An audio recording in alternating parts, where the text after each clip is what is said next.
करुणा नायना नमंगिया ये रोया एक तू क्यारी प्यारे आ जाओ Girdhari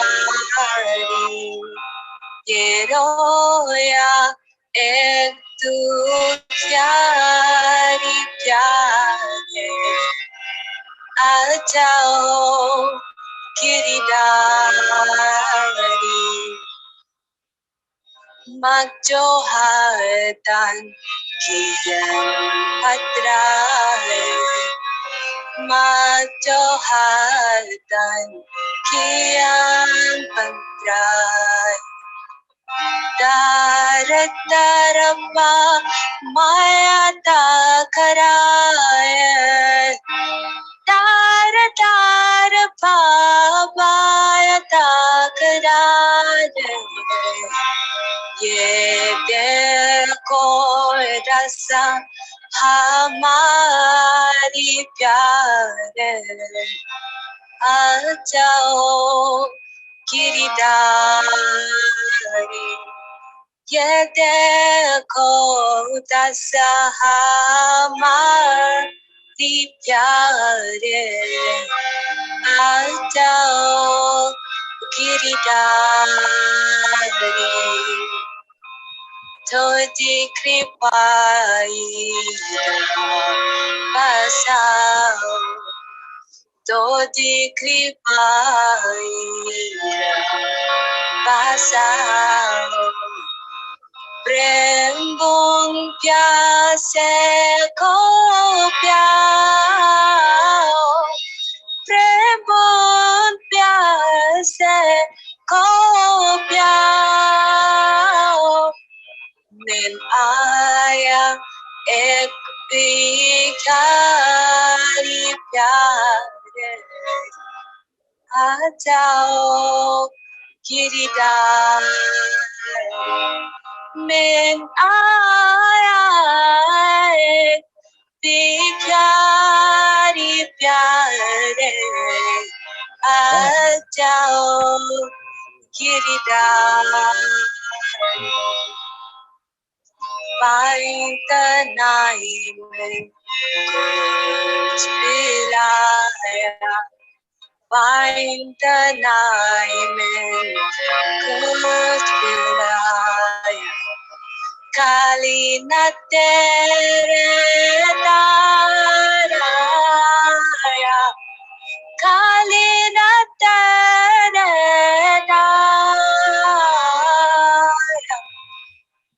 Min tera prem pujari pyare aa jao giridhari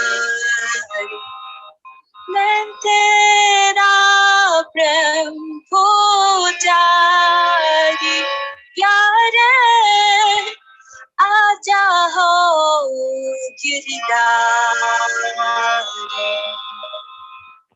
क्या करो चाहे तुम कर दो क्या करो चाहे तुम कर दो पास बुला दो पुकार दो पास बुलाओ पुकार दो Min sad piti sarana tihari pyare aa jao giridhari Min sad piti sarana tihari pyare aa jao giridhari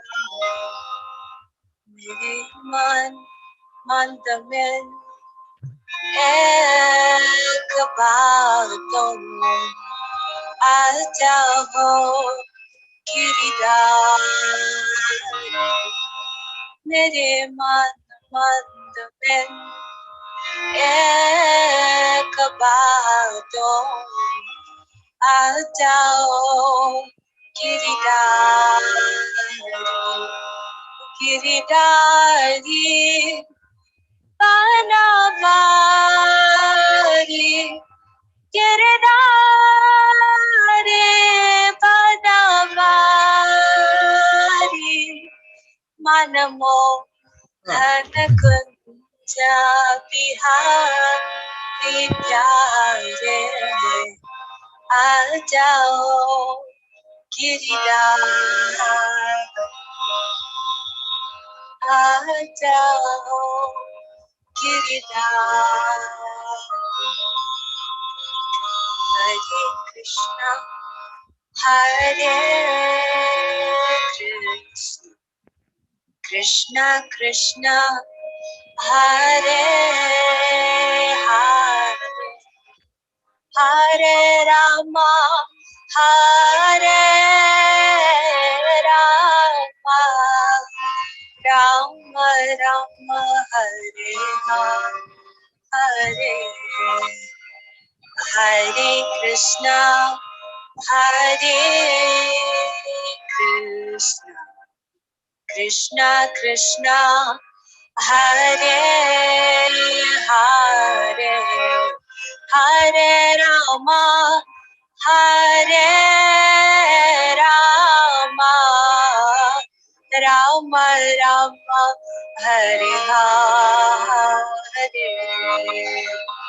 Krishna Krishna Hare Hare Rama Rama Hare Hare Hare Krishna Hare Krishna Krishna Krishna Hare Hare Hare Rama Hare Rama Rama Rama Hare Hare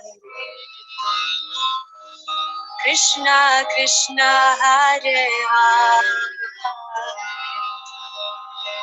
Hare Krishna Hare Krishna Krishna Krishna Hare Hare Hare Rama Hare Rama Rama Rama Hare Hare Krishna Krishna Hare Hare Rama Rama Hare Hare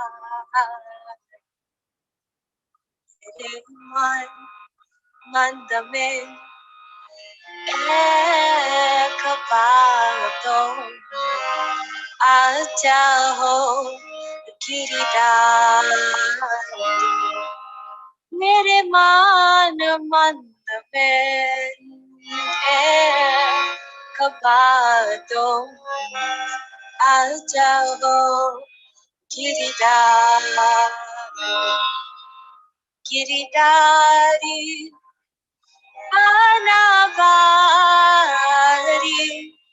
giridari Vanacari Manamohana Kunja Vihari Pyari Ajao Giridari Manamohana Kunja Vihari Pyari Ajao Giridari Jayo Giridari Jayo Giridari Giridari Jayo Giridari Jayo Sri Giriraj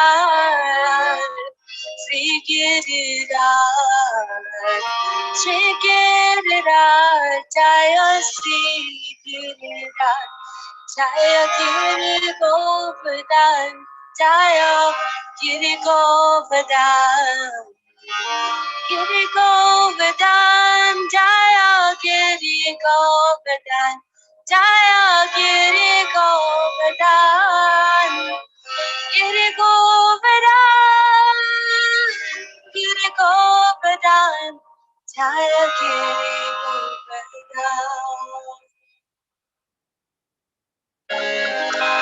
Ajao Giridari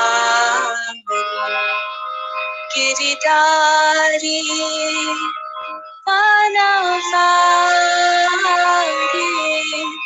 Giridari Vanacari Manamohan Jabihari Pyare Ajao Giridari Manamohan Jabihari Pyare Ajao Giridari Autubahe pe lagha hai Autubahe pe lagha Karuna nai nana mengi aaye Karuna nai nana mengi aaye Ye roya ek tu kyari pyare Ajao Giridhari Ye roya ek tu kyari pyare Ajao Giridhari Magjo hartan kiyan patra hai Magjo hartan kiyan patra Darat darabba maya ta karaya Darat darabba maya ta karaya Ye देखो रसा हमारी प्यारे आ जाओ गिरधारी ये देखो रसा हमारी प्यारे आ जाओ Girdhari Toti kripai basao Toti kripai basao Prem bun pyase ko pyao Prem bun pyase ko pyao Min aya ek bhikhari pyare aa jao giridhari Min aya ek bhikhari pyare aa jao giridhari Find the night में कुछ पिलाया Find the night में कुछ पिलाया खाली न तेरे ताराया खाली न तेरे ताराया मिल तेरा प्रेम पुजारी प्यारे आ जाओ गिरधारी मैं तेरा प्रेम पुजारी प्यारे आ जाओ गिरधारी क्या करो चाहे तो कर दो क्या करो चाहे तो कर दो पास बुला दो पुकार दो पास बुलाओ पुकार दो मेरे साथ बीती शरण बिहारी प्यारे आ जाओ गिरधारी मेरे साथ तेरे शरण तिहारी प्यारे आ जाओ गिरधारी मेरे मन मंद में एक बातों आ जाओ Girdhari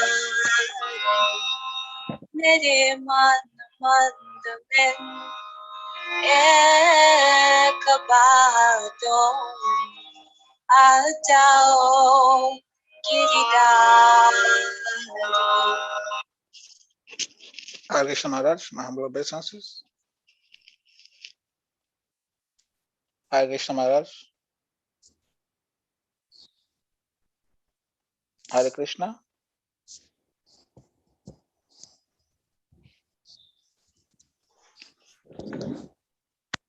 Hare Krishna Maharaj.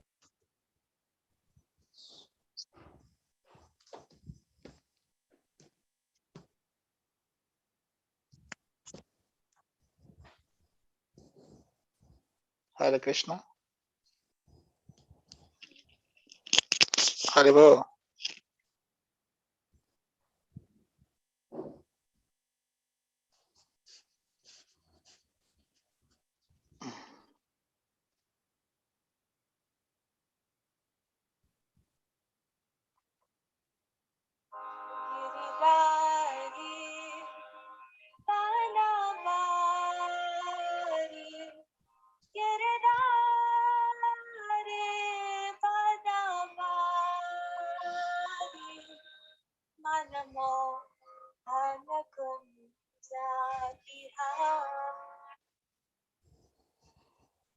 Hare Krishna Maharaj.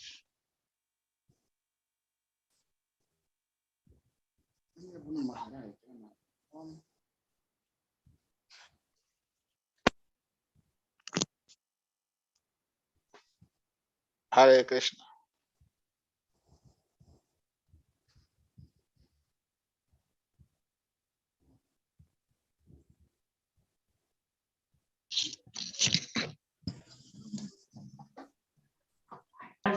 Prabhu, can you hear me?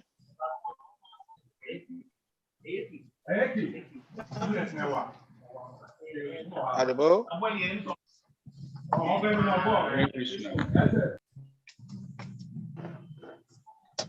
Hare Krishna. Hare Krishna Maharaj. Yes, Dhanavat Pranam. Yeah, I've given you admin, please. Okay. Giving you host. Hare Bo. Okay, Prabhuji.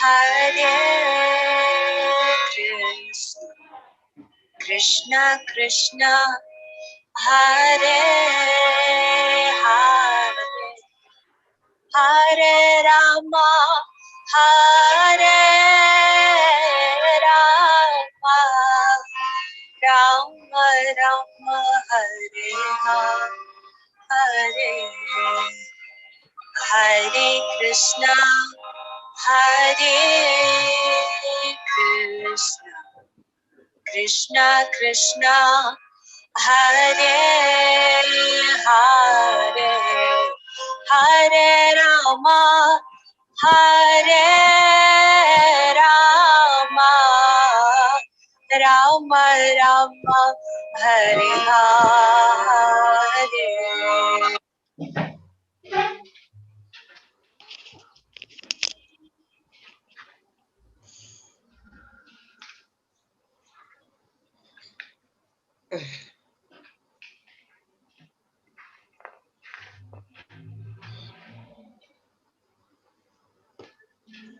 Can anybody hear Prabhu Shiva speaking? No, you cannot hear him, please. Call him now, talk to him, tell him you cannot hear him. You keep silence. Tell him you can't hear him. I can't also hear him. Okay, thank you.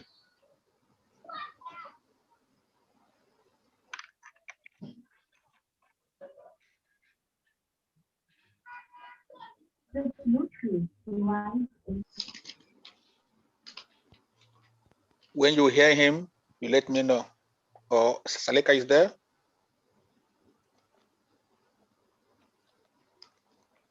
Saleka?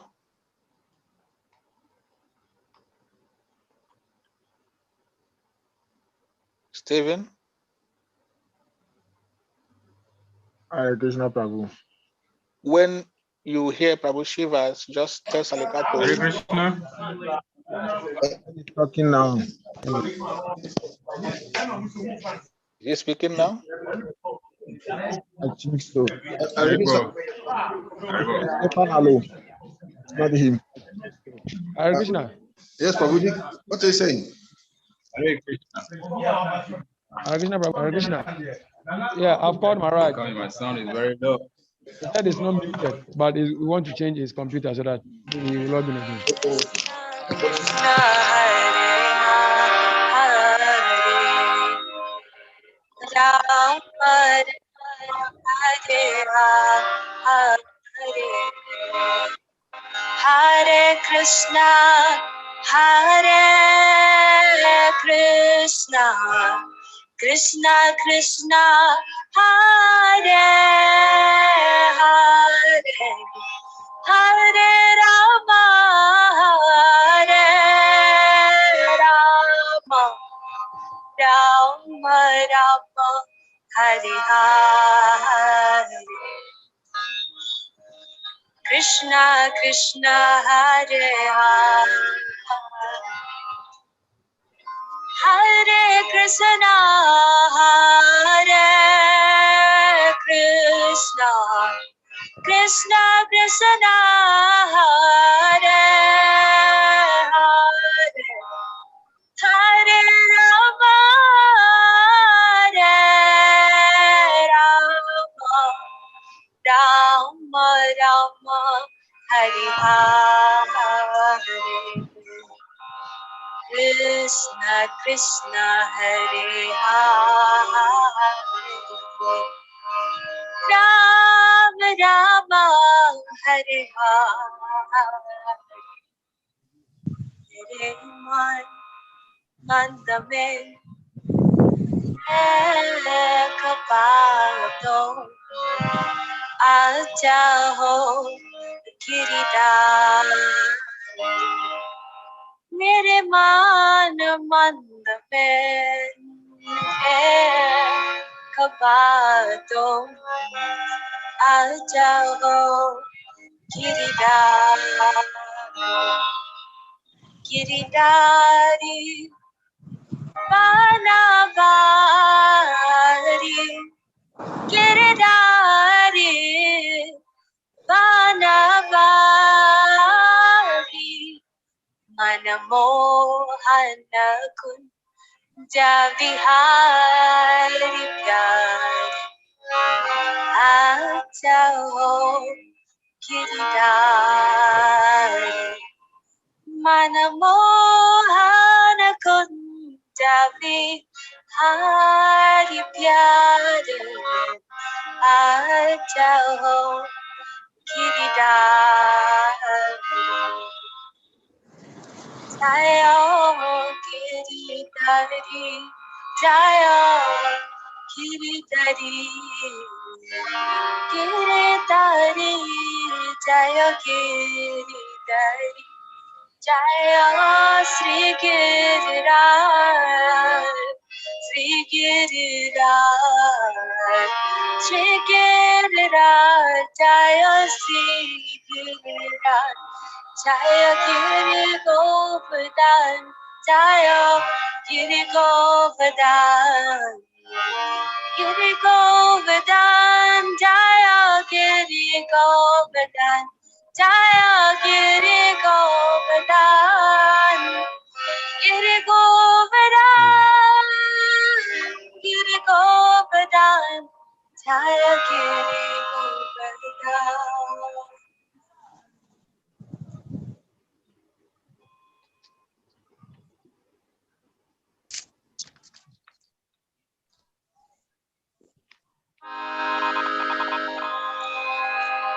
मेरे ईमान मंतमें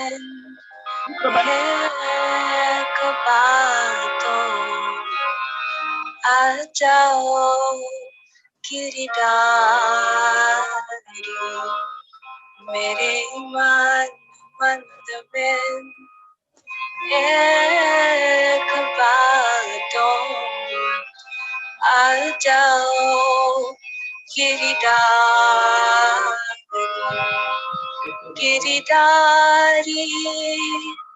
Vanacari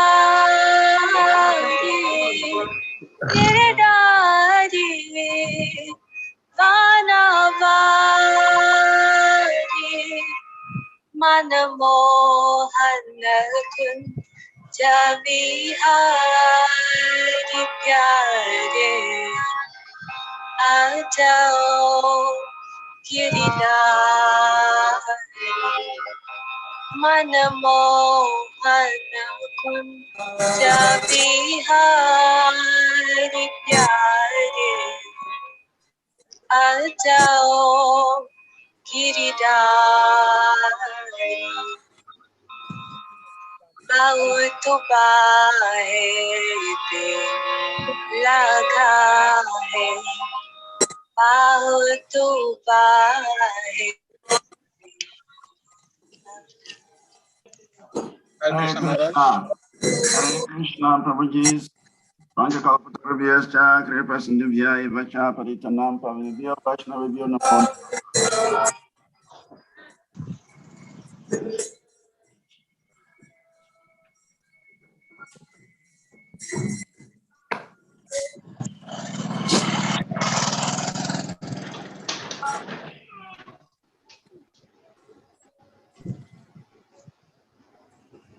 Hare Krishna, Shri Prem. Hare Krishna, Dandava pranams. Dandava All pranam. glories to your little sweets. All glories to Shri Gurudeva. Maharaj, you are welcome. Thank you. Hare Krishna, all glories to you and all glories to the Param. All glories to all the wonderful Vaishnavas. Hare Krishna. Dear students, please, before we start, let me give a brief introduction to His Holiness, His Grace Srivas Vanacari Prabhu. Actually, we all know His Grace Srivas Vanacari Maharaj. He came out from this same environment that we're finding it very difficult to do devotional service. And before now, we were all thinking that pure devoteship is only a monopoly to the sannyasis. And also we are thinking that to be a Mahatma means to be a sannyas, and before you can become a guru. But this is not the case. Now, a Mahatma is he whose only business is Krishna. A Mahatma is he whose only business is Krishna consciousness. So once you are a Mahatma, once your only business is Krishna, you are already a Mahatma. So by this, His Grace Srivas Vanacari is the first Griyasa Guru in the whole of West Africa. In fact, in the whole of Africa, His Grace Srivas Vanacari is the first Griyasa Guru, telling you that it's not the ashram. It's not the ashram. It's your consciousness and your level of involvement. The parampara will identify you and situate you to serve on a particular platform. So this is a very bright example for us. And luckily for us, we are having him to facilitate Nectar of Devotion. Nectar of Devotion. This is actually the highest book in the Bhakti Sastri course, the Nectar of Devotion. And we are so lucky that we have His Grace Srivas Vanacari to take us this most special book, telling us why we should do devotional service. So we should be very attentive. We see ourselves very fortunate, and we should be very, very attentive. We should donate our ears. And for your information, the heart, your heart is actually the classroom here. In Nectar of Devotion, your heart is the classroom. So how to make a transformation, substantial transformation, so that you can develop greater impetus for going deeper into devotional service. This is what Nectar of Devotion is going to teach us. His Grace Srivas Vanacari, we are so lucky to have him to facilitate the Nectar of Devotion. And therefore, for all the students, please, I am imploring you to not miss any class. You have to be present in all the classes. This is a very serious issue. If you miss any class, it will affect your overall attendance, and it's going to affect your overall results, especially classes on Nectar of Devotion. So please, we expect you to be consistent. We expect you to be very prompt. Just like today, you are already there very promptly. We want you to maintain the tempo, and we want you to maintain it consistently to the end. So thank you very much. Welcome, Your Grace Srivas Vanacari. Thank you for giving us the message. Hare Krishna. Hare Krishna. Hare Krishna. Thank you very much for your very kind words, Chaitanya Prem Prabhu. And for keeping this program running for the benefit of all the devotees in West Africa. Actually, this is one of Srila Prabhupada's mission to establish spiritual knowledge on the planet Earth and give everyone the opportunity to know the science of Krishna. So this Shastric study, Swadhyaya, is very, very important for the members of the Hare Krishna movement. Otherwise, why should Srila Prabhupada spend so many years, so many hours, so much energy, sleepless nights, writing these books and giving his Bhaktivedanta purports? So we are all very fortunate to come in touch with this Krishna consciousness, and we are all very fortunate to be in this class studying Srila Prabhupada's books. So thank you again, Chaitanya Prem Prabhu, for keeping the fort, holding the fort, and making sure the program of Bhakti Shastri is going on. And I think very soon we shall initiate the Bhakti Vaibhav program, so that those who graduate from the Bhakti Shastri will have the opportunity to study the Srimad Bhagavatam and become Bhakti Vaibhavas. So before we start, we have to offer some prayers to the spiritual masters, to the previous acharyas, to Lord Chaitanya, and to Lord Krishna, Radha and Krishna. Om Jnana Timiridasya Jnana Jnana Shalakaya Chakshuramalitam Yena Tasmai Sri Gurave Namaha Sri Chaitanya Mano Bistam Stapitam Yena Bhutale Swayam Rupa Kada Mahyam Dadati Swapadantikam Vandeham Sri Guru Sri Yukta Patakamalam Sri Gurum Vaishnavamscha Sri Rupam Sagrajatam Sahagana Brahmastam Vitam Tam Sajivam Sadvetam Savadutam Parijana Sahitam Krishna Chaitanya Devam Sri Radha Krishna Padam Sahagana Lalita Sri Vishakam Vitamscha Nama Om Vishnu Padaya Krishna Prishtaya Bhutale Srimati Bhakti Tirtha Swaminiti Namini Namaste Krishna Padaya Prabhupada Sri Tatmani Sri Gaura Karuna Shakti Bhakti Tirtha Iti Namini Nama Om Vishnu Padaya Krishna Prishtaya Bhutale Srimati Bhakti Vedanta Swaminiti Namini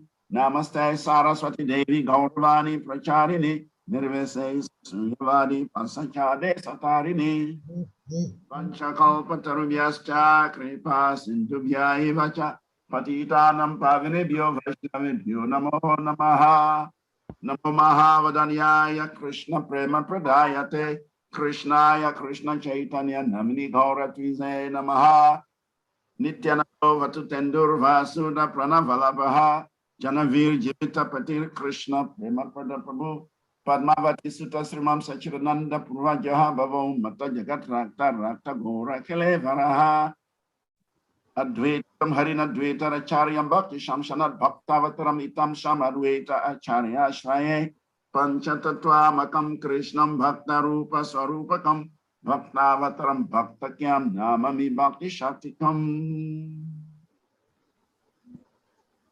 Hey Krishna Karuna Sindhu Dina Bandhu Jagat Pate Gopi Shagopi Kakanta Radha Kanta Namostate Jayatam Surato Pango Mama Madir Gatima Sarvaswa Padam Pujo Radha Mandana Mohano Ivir Vrindaranya Kalpadru Manda Sri Mat Radnat Garasimhastana Stau Sri Sri Radha Sri Lagovinda Devo Krishnali Bi Sevya Manos Marami Shrimam Rasa Rasaram Vivam Sivatata Twastita Karasan Venu Swanai Gopi Gopinata Sri Estunaha Tapta Kanchana Gorangi Radhe Brindavanishwari Vrishabhanu Sudha Devi Pranamami Hari Priya Jai Sri Krishna Chaitanya Prabhu Nityananda Sri Advaita Gadadhar Srivas Adi Gaura Bhakta Vrinda Hare Krishna Krishna Krishna Krishna Hare Hare Hare Rama Hare Hare Rama Rama Rama Rama Rama Rama Hare Hare Hare. Hare. So thank you very much again for giving me the opportunity to study with you the science of devotion. Actually, to teach means to study, because without studying, one cannot know. And to teach means you must have knowledge of what you are teaching. So actually, I teach to learn. I take interest in teaching because it gives me the opportunity to learn. Every subject you teach, you must first of all study it, and study it properly before you can teach it. So teaching is an opportunity for me to learn more of Krishna consciousness. And so I'm very grateful to the students for giving me the opportunity to learn the science of devotion. So before we proceed, we have to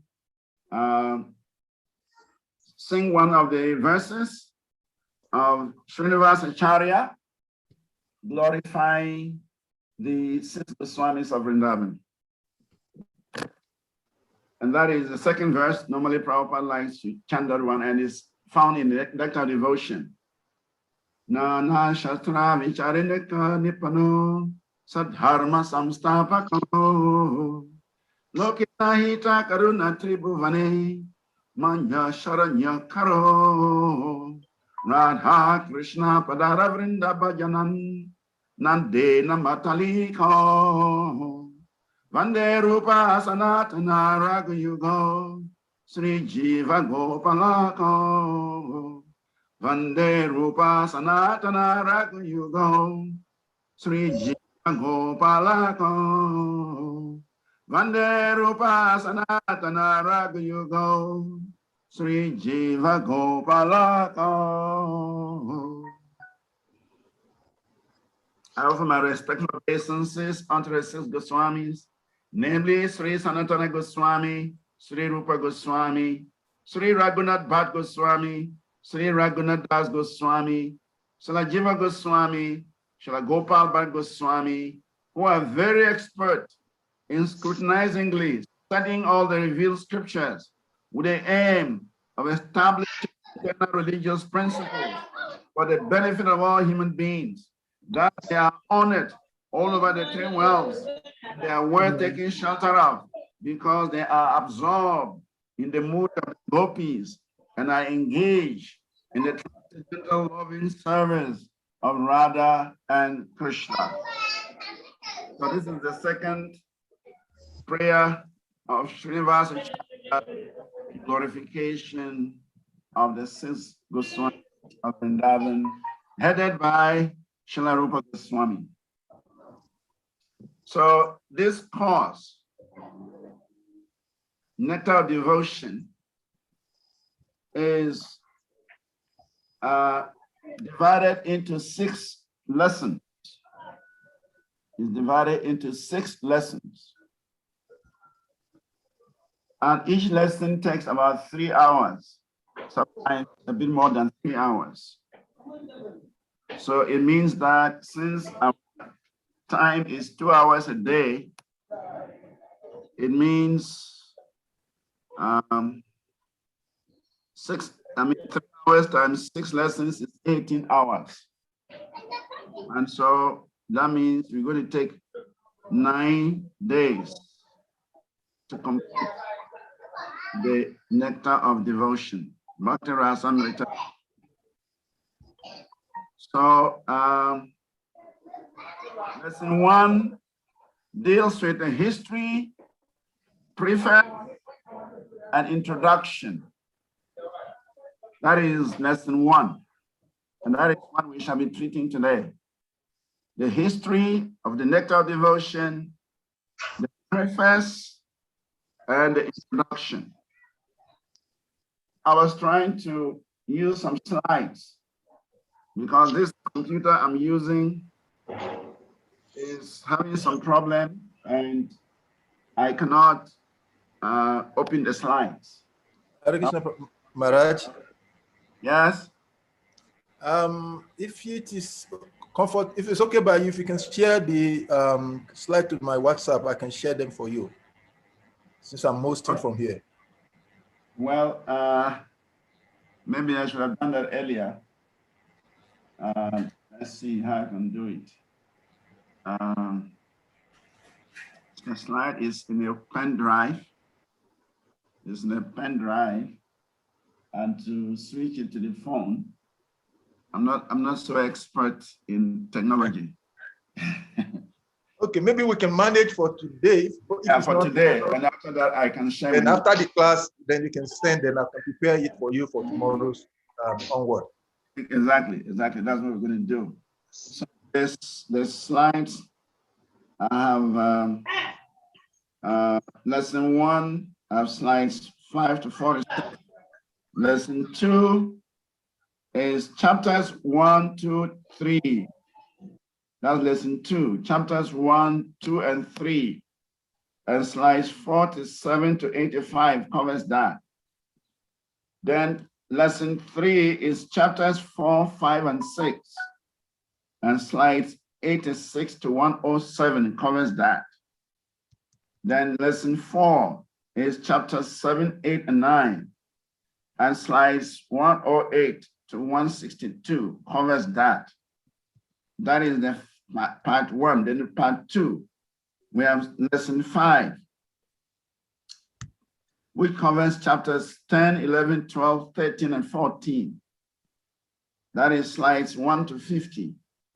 And lesson 6, chapters 15, 16, 17, and 18 and 19. That is from 51 to 85. So that is this the details of the lessons. So we are going to start with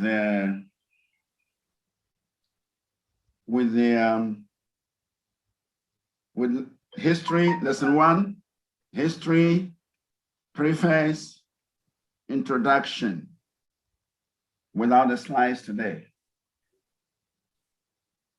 So first of all, we need to understand the personality of Rupa Goswami. Rupa Goswami is actually a Manjari. Manjari means that they are assisting the gopis in service of Krishna. And so Rupa Goswami was present when Krishna was on the planet Earth. Rupa Goswami was a witness of all the pastimes of Radha and Krishna in Vrindavan. So therefore it is mentioned in the Nectar, in the Chaitanya Charitamrita, Khaleneha Vrindavana Kalivrata Lupte Titam Kya Paitum Vishasya Kripam Tena Vishise Cha Devas Tatra Eva Rupam Cha Sanantanam Cha. In the course of time, the transcendental meaning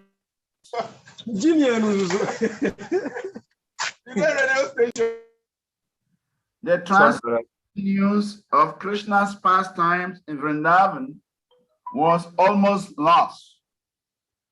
To initiate explicitly those transcendental pastimes, Sri Chaitanya Mahaprabhu empowered Srila Rupa Goswami and Sanatana Goswami with the nectar of his mercy to carry out this work in Vrindavan. So Rupa Goswami and Sanatana Goswami, they are actually eternal associates of Krishna, of Chaitanya Mahaprabhu. And therefore, when the Lord appeared, they also appeared. And the Lord empowered them to revive the pastimes of Radha and Krishna in Vrindavan. Furthermore, it is said, Priya Swarupe Dayitaya Swarupe, Prema Swarupe Sahaja Birupe, Nija Nurupe Prabhu Eka Rupe, Katana Rupe Swa Vilasa Rupe. Indeed, Srila Rupa Goswami, whose dear friend was Swarup Damodara, was the exact replica of Sri Chaitanya Mahaprabhu. And therefore, he was very, very dear to Lord Sri Chaitanya Mahaprabhu. Being the embodiment of Sri Chaitanya Mahaprabhu's ecstatic love, Rupa Goswami was naturally very beautiful. He very carefully followed the principles enunciated by Sri Chaitanya Mahaprabhu, and he was a competent person to explain properly Krishna's pastimes and the signs of Krishna. Sri Chaitanya Mahaprabhu expanded his mercy to Srila Rupa Goswami just so that he could render service by rendering transcendental literatures. So this gives us a background of the author of the Nectar of Devotion, Bhakti Rasamrita Sindhu.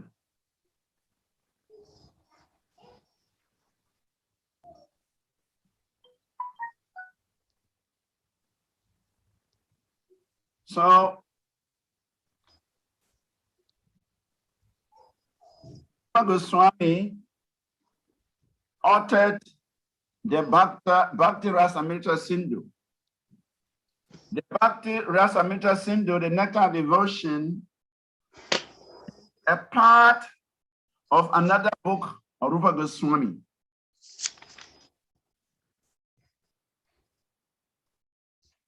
Ujjwala Nilamani. Ujjwala Nilamani is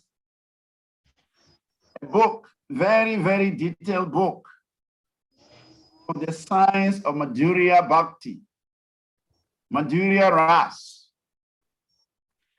And from that Ujjwala Nilamani, Swami extracted a section of it and created the Nectar of Devotion.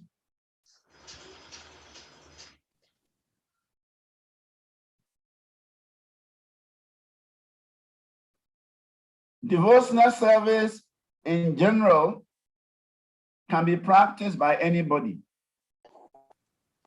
Mai Bhaktir. Hello? Devotional service can be practiced by every living entity. And by practicing devotional service, Amrita Tvaya Kalpate, the living entity can attain eternal life. So,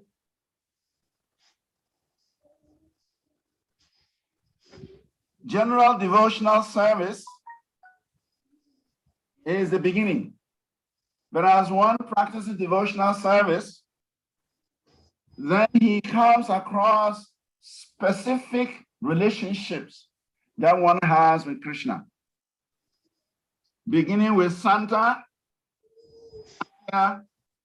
Sakya, Vasalya, and Madhura Ras. In the Santa Ras and Dasya Ras, which is found in Vaikuntha, the mood of the devotees there is Tadiyata, Tadiyata Bhava. Tadiyata Bhava means that I am the property of the Supreme Personality of Godhead. Krishna, I am yours. Therefore, you protect me. Therefore, you maintain me. That is called Tadiyata Bhava. But in Goloka Vrindavan, in Gokul, which is a replica of Goloka Vrindavan, the mood is Madhyata Bhava. Madhyata Bhava means Krishna is my property. I own Krishna. And therefore, I will maintain Krishna, I will protect Krishna. That is the mood of the residents of Vrindavan, the Brajabasis. That is the mood in Goloka Vrindavan. So, in the Ujjwala Nilamani, more of the science of Madhurya is described. Actually, Srila Prabhupada says that when we worship God with awe and reverence, in other words, when we see God as the Supreme Personality of Godhead, that is not the topmost. The topmost worship of God is when we worship God without knowing that He is the Supreme Personality of Godhead. When we worship God in the mood of friendship, in the mood of parenthood, and in the mood of lovers, that is considered the topmost worship of the Supreme Personality of Godhead. So, Rupa Goswami is giving us this nectar of devotion, the complete science of Bhakti, as Prabhupada has translated it, so that we can transform our hearts. As our facilitator was saying, the study of Bhakti Rasamrita Sindhu is actually a process of transforming the heart, because it is the complete science of Krishna consciousness. It is a complete science of Bhakti.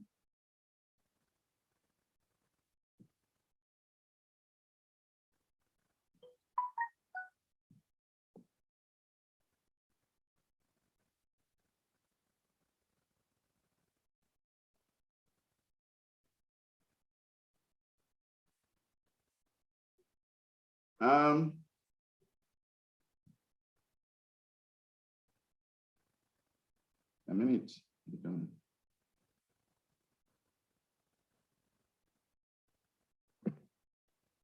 So we can see that Chaitanya Mahaprabhu met Rupa Goswami in Allahabad or Prayag.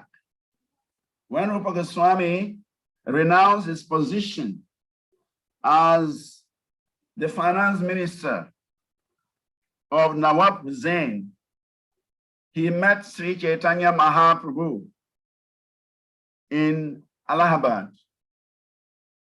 And for 10 days,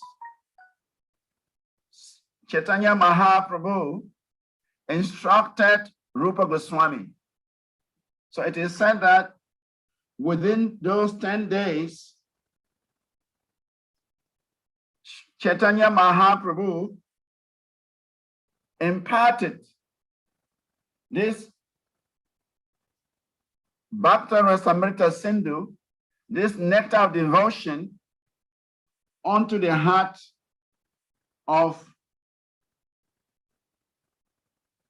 Rupa Goswami. So this nectar of devotion is actually coming from Sri Chaitanya Mahaprabhu. What he instructed Rupa Goswami at Prayag formed the basis of the nectar of devotion. Chaitanya Mahaprabhu, he did not write any books. He only left with us the 8 Shastika prayers. That's all that Mahaprabhu left behind. But it is said that he empowered the Goswamis, and especially Rupa Goswami, Sanatana Goswami, he empowered them to manifest the Bhakti Shastra, the devotional scriptures, for the benefit of the whole world. So,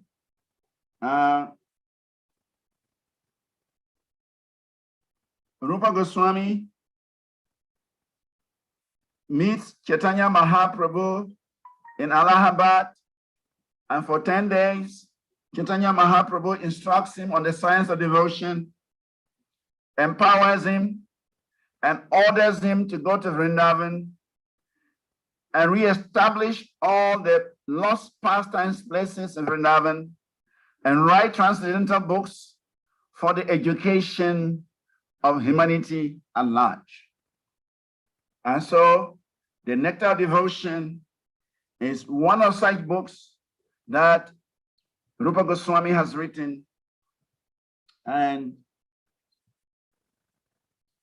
that is how the Nectar devotion has come about. It originates from Chaitanya Mahaprabhu, and then Mahaprabhu empowers Rupa Goswami, and Rupa Goswami compiles the books. And of course, different devotees, different acharyas have commented on this Bhakti Rasamrita Sindhu. Srajiva Goswami has commented on it. Sanatana Goswami has commented on it. And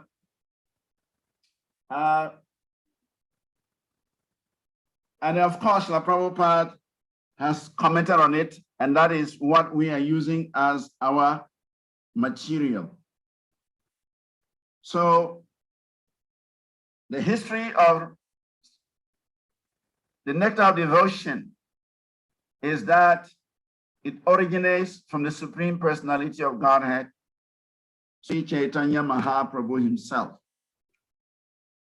And it has come down from Sri Chaitanya Mahaprabhu through the Paramparam system.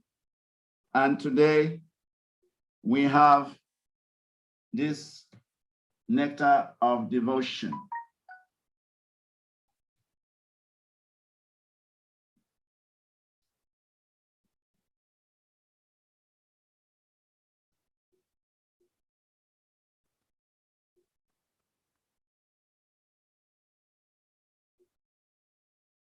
So,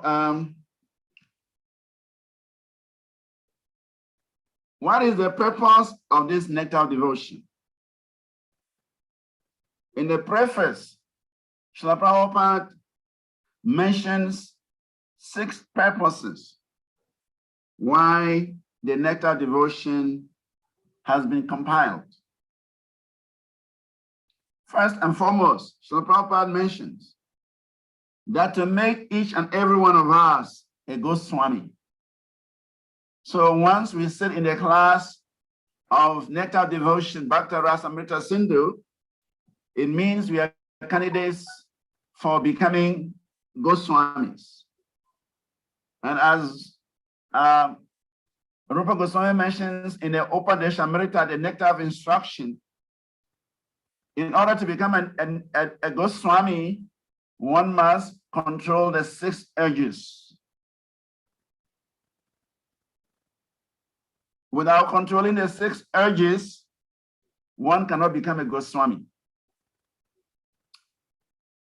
Second reason why the Nectar of Devotion was compiled is to explain the Bhakti Rasa as against material rasa.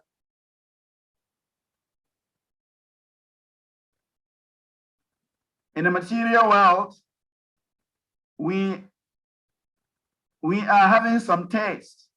To live in the material world means to have taste for material objects. Maya Shuka. So, but when we take the devotional service, there is a different taste. That is called Bhakti Ras. So this science of devotion, Bhakti Rasamrita Sindhu, is actually meant to give us this Bhakti Ras, the taste of divine service, the taste of divine relationship, the taste of Krishna consciousness. That is the second reason why the Nectar of Devotion was compiled. The third reason is that practical hints as how to live in the material world and practice devotional service is given. We are already in the material world. Conditioned life means material existence. And so from our conditioned platform, we are trying to engage in Krishna consciousness. And therefore, we need practical guidance.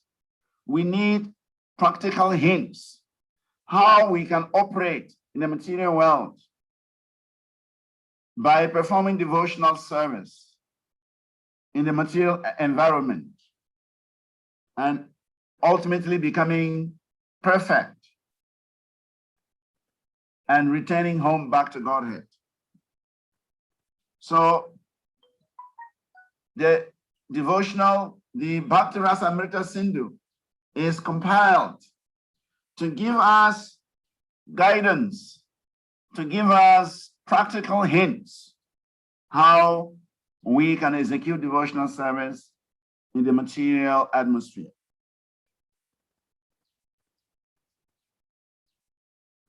The fourth point, fourth reason why the Bhakti Rasa Amrita Sindhu was compiled is to stimulate our original love in the 5 different rasas.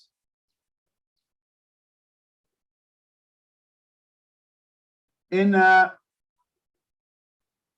religiosity, people are performing so many activities in the name of religion, but they do not understand. They have no idea of the different relationships that a living entity can establish with Krishna, the Supreme Personality of Godhead. They have no idea. Even though they're engaged in so-called worship of the Supreme Lord, but there is no idea that one can establish an eternal relationship with the Supreme Lord as Santa Ras, Dasya Ras, Sakya Ras, Vasalya Ras, and Madhurya Ras. In neutrality, in service, in friendship, in parenthood, and in conjugal love. There is no idea. So therefore, Bhakti Rasa Amrita Sindhu is meant to stimulate our original love, to stimulate our affection in the 5 rasas in relationship with the Supreme Personality of Godhead. So here we can see the speciality of Krishna consciousness. Krishna consciousness is not just an ordinary religion. Even in the Mayavad school, where Brahmajyoti is the goal of their life, they have no idea of these relationships with the Supreme Personality of Godhead.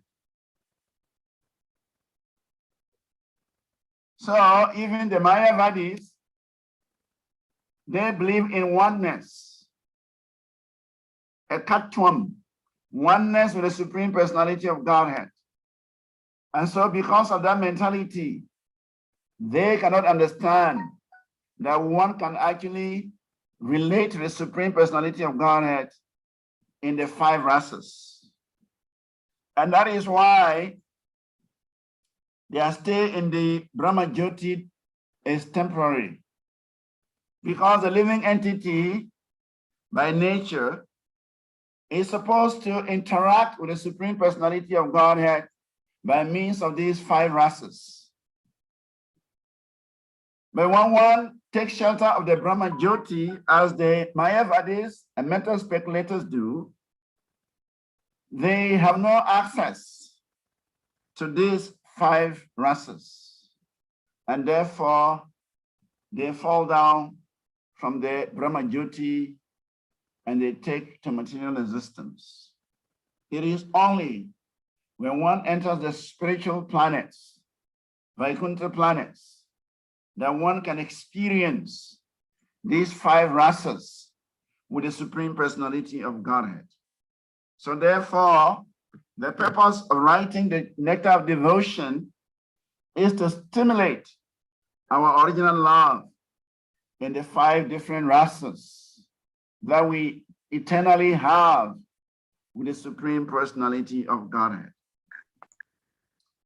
The 5th reason why the Nectar devotion is written is to perfectly present the signs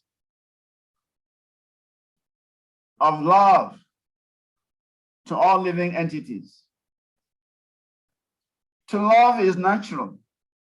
Everyone wants to love. Even among the animal species, they also like to love. We can see how a dog licks her puppy.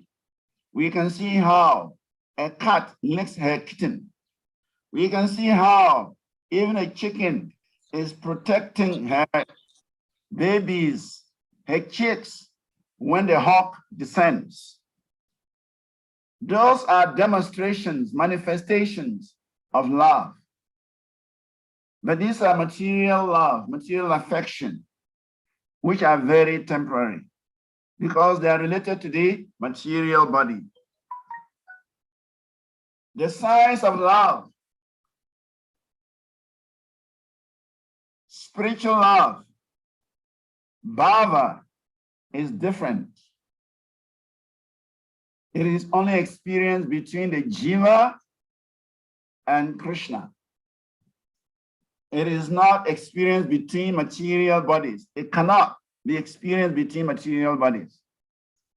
So whatever love is described in the material world is simply a semblance, is simply an imitation of the actual love, which is bhava or prema. And that can only be experienced in Krishna consciousness, in spiritual life. So therefore, the Nectar devotion is written to explain this science of perfectly loving the Supreme Personality of Godhead, of perfectly relating to the Supreme Personality of Godhead, so that the living entities can understand what it is to experience love. Finally, the 6th reason why the Nectar devotion has been compiled is to nurture devotional life of practicing devotees. In other words, we have to nurture our bhakti. We have to nourish our devotional life by studying the Nectar devotion. So we are all trying to render some service. We are all trying to practice Krishna consciousness. And that has to be on regular basis. On daily basis, we have to practice. We have to hear. We have to chant. We have to serve. We have to pray. We have to engage in different activities of Krishna consciousness. So the Nectar devotion gives us guidance how to nourish our devotional activities. So these are the reasons why the Nectar devotion has been compiled by Rupa Goswami and translated by His Divine Grace, the A.C. Bhaktivedanta Swami Srila Prabhupada. And that is what we have today.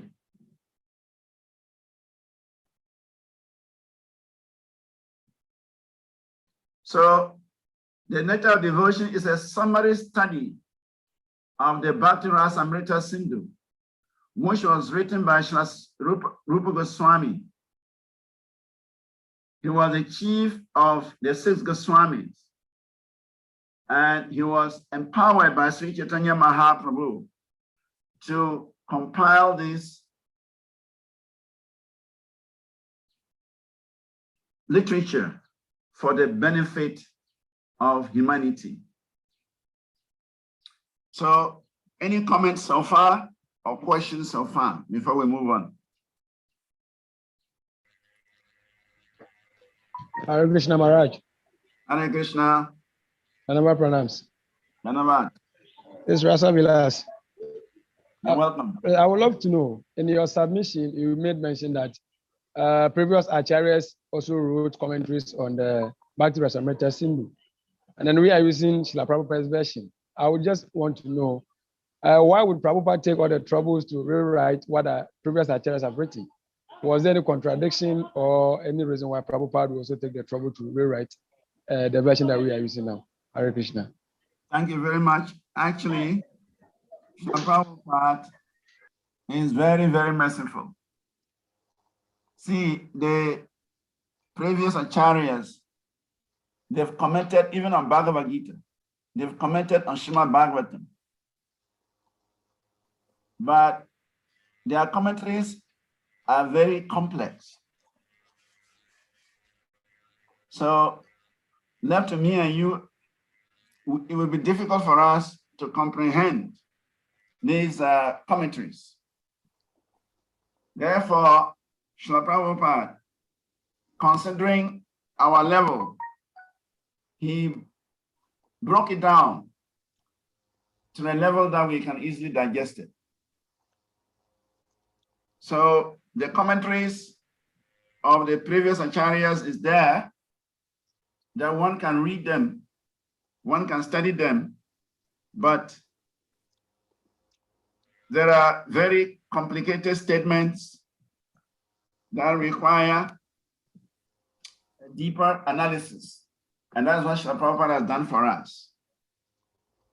He has brought it down to the level that we can easily understand. Like even the Bhagavad Gita, Srila Vishwanath Chakravarti Thakur has his own commentary of the Bhagavad Gita. And Srila Prabhupada actually used that as his basis of writing the purpose to his Bhagavad Gita. So Prabhupada is just merciful to us that he, seeing our situation in Kali Yuga, seeing our level in this era, we cannot easily comprehend the books of the acharyas. And therefore, he broke it down further for our easy absorption, our easy understanding. That's why he did that. Okay, thank you, Maharaj. Please, can you permit me? I'm not home. I came to town to do something.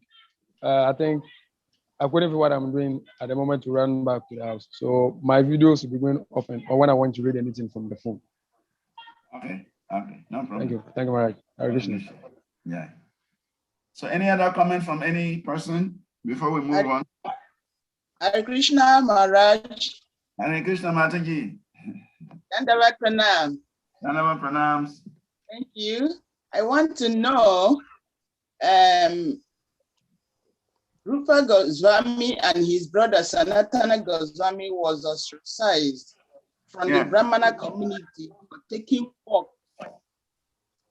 But Chaitanya Mahaprabhu received them and made them his own ministers and preachers. I don't know if the Brahmana community received them back and received their message. Well, in those days, the Brahmana community was very strict.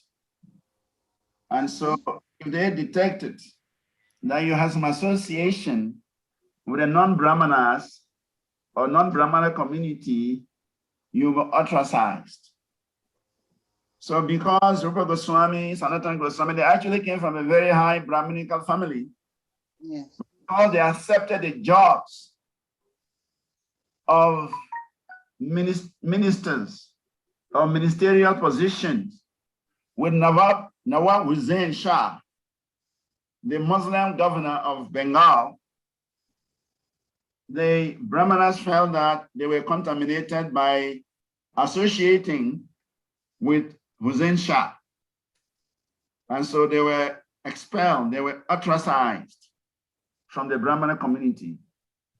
But that does not disqualify them from rendering service to the Supreme Personality of Godhead. It is said that even though they were ostracized, they did not give up their dharma, they did not give up their Brahminical culture. it is said that Sanatana Goswami, he desired to reach Srimad Bhagavatam. He had a very intense desire to study Srimad Bhagavatam. And because of that desire, he had a dream. And a very beautiful boy offered him a Bhagavatam to read. The next morning, it actually happened. A very beautiful boy appeared in the house of Sanatana Goswami and gave him a Bhagavatam. So it is understood that Krishna personally gave Sanatana Goswami the Srimad Bhagavatam to study. Even when they were ministers of the Nawab Hussain. We even see that Sanatana, every day he was studying Srimad Bhagavatam. And when his brother Rupa Goswami resigned as the finance minister of Nawab Hussain, from that day onwards, he stopped going to work. And every day he'll be reading his Srimad Bhagavatam at home. And then he sent a message to the governor that he was sick. So, in order to study Srimad Bhagavatam, Sanatana Goswami pretended to be sick. And so the governor was waiting and waiting and waiting, and the information he was getting is that Sanatana is sick. Meanwhile, Rupa Goswami has already resigned and gone. And now Nawab Hussain was depending on Sanatana Goswami to run the state. And Sanatana was not reporting to work. So he personally went to find out what is the sickness of Sanatana Goswami. And when he got to Sanatana Goswami's house, he saw that he was studying Srimad Bhagavatam. There are a number of Brahmanas and they were reading Srimad Bhagavatam and they were relating Srimad Bhagavatam. So Hussain Shah, he gave a warning. He said, you either come back to work. I thought you were sick, but I can see that you're not sick. You are pretending to be sick. You either come back to work or I put you in jail. And Sanatana Goswami said, I'm not ready to come back to work. You can put me in jail. So he opted to go to jail. And that's how the Nawab Hussain put Sanatana in jail. And as we know the story, Rupa Goswami had left some money with some grocer for him. So information reached him, he got that money and he bribed the prison keepers and he escaped. That's how Sanatana left and joined Rupa Goswami in Vrindavan. So even though they were expelled from the Brahmana community, that was an external, but they were still keeping to the principles of Brahmanical culture, and they were studying Srimad Bhagavatam. And so when Chaitanya Mahaprabhu visited Vanacari, that is the home of Sanatana and Rupa, it's called Vanacari in North Bengal, they were so happy that the Lord came, and they knew the end of their work with the governor was over. Yes. So they were just waiting. They were just waiting for Mahaprabhu's appearance. They're actually the associates of Chaitanya Mahaprabhu. Just like Haridas also. It is said that Haridas Thakur, even though he was born in a Mohammedan family, but he was Chaitanya Mahaprabhu's associate. And so he was already chanting the Hare Krishna Maha Mantra before even the Lord appeared. And when the Lord appeared, he immediately recognized him and made him the Nama Acharya, the teacher of the holy name. So it doesn't matter the background of the devotee, whether one takes birth in the Mohammedan family, whether one takes birth in the militia family, whether one is working with whatever government, their devotional life is still protected because they are connected to the Supreme Personality of Godhead by the process of Bhakti. Externally, they may seem to be doing something else, but actually internally, they are still performing their Bhakti. Hare Krishna. Hare Krishna. Any other comment, question?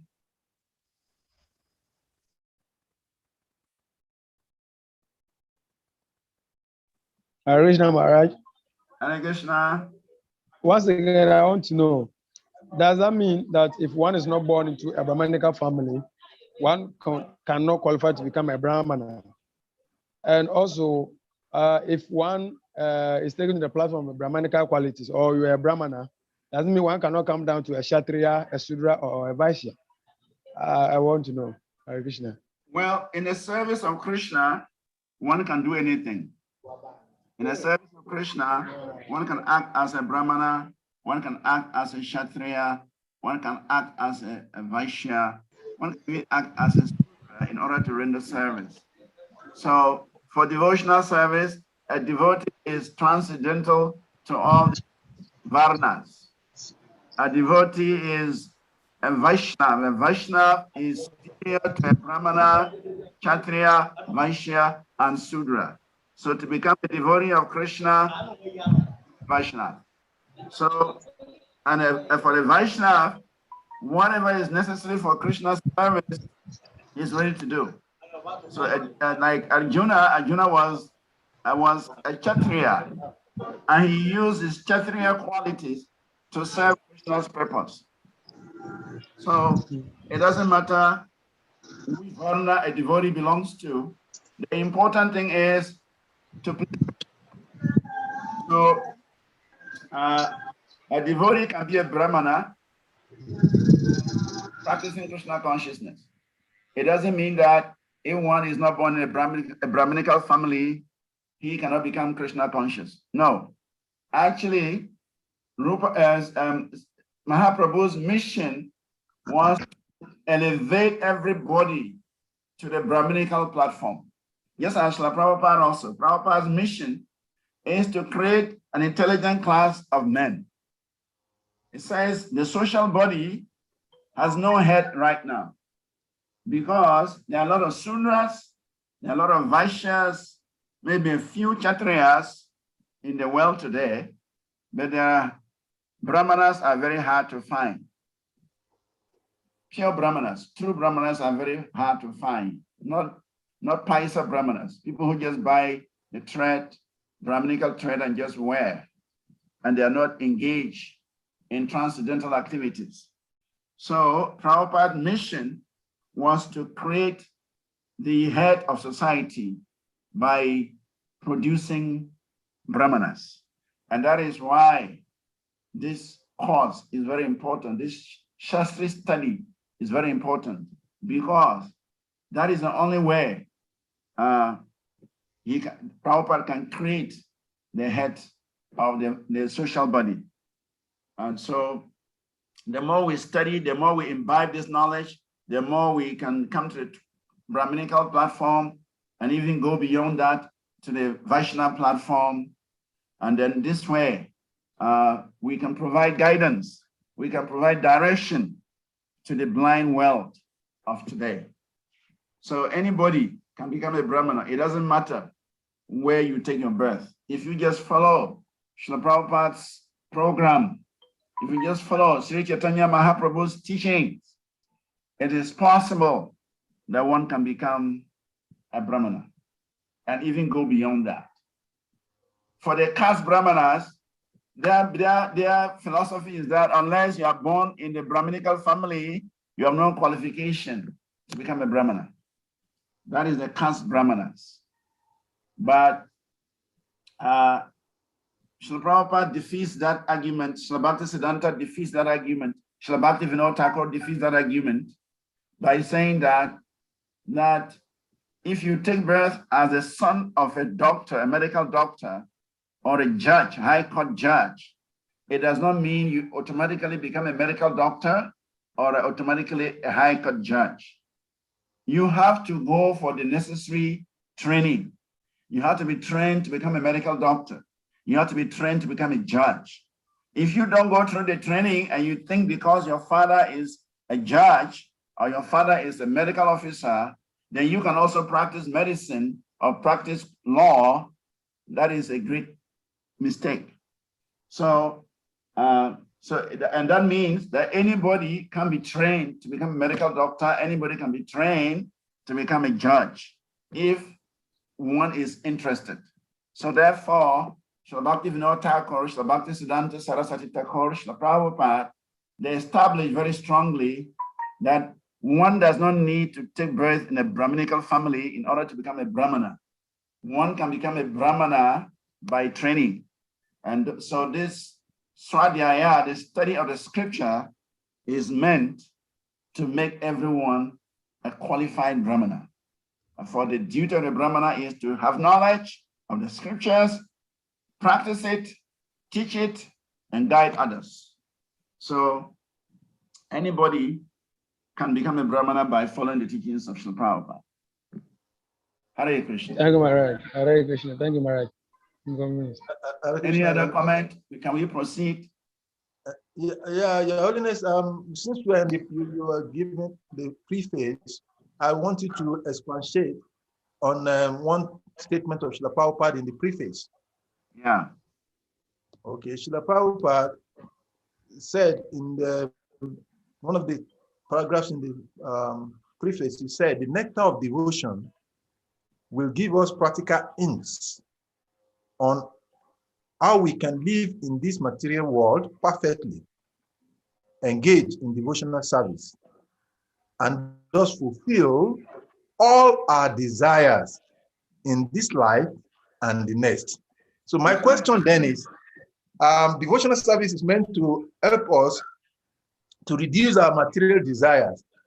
Yeah. And secondly, if having perfect devotional service, not supposed to have another life in this material world. So what is Prabhupada trying to say here? I'd like you to expatiate on this statement. Well, my understanding is that Prabhupada is hitting at our real desire.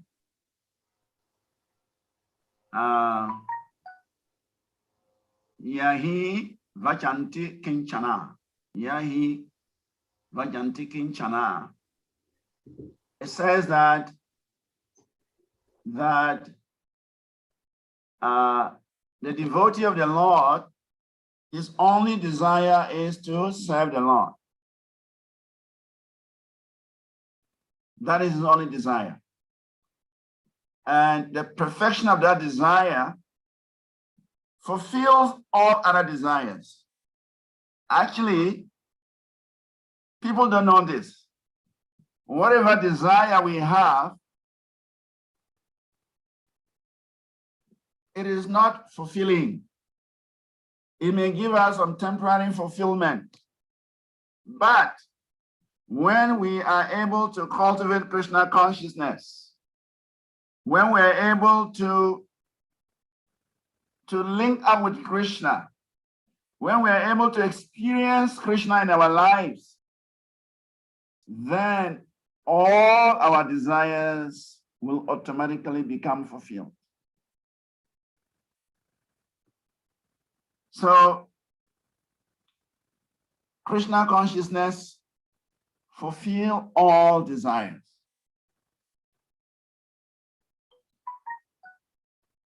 And that is what Srila Prabhupada is trying to hint at, that there is one activity that can fulfill all other desires, and that is Krishna consciousness.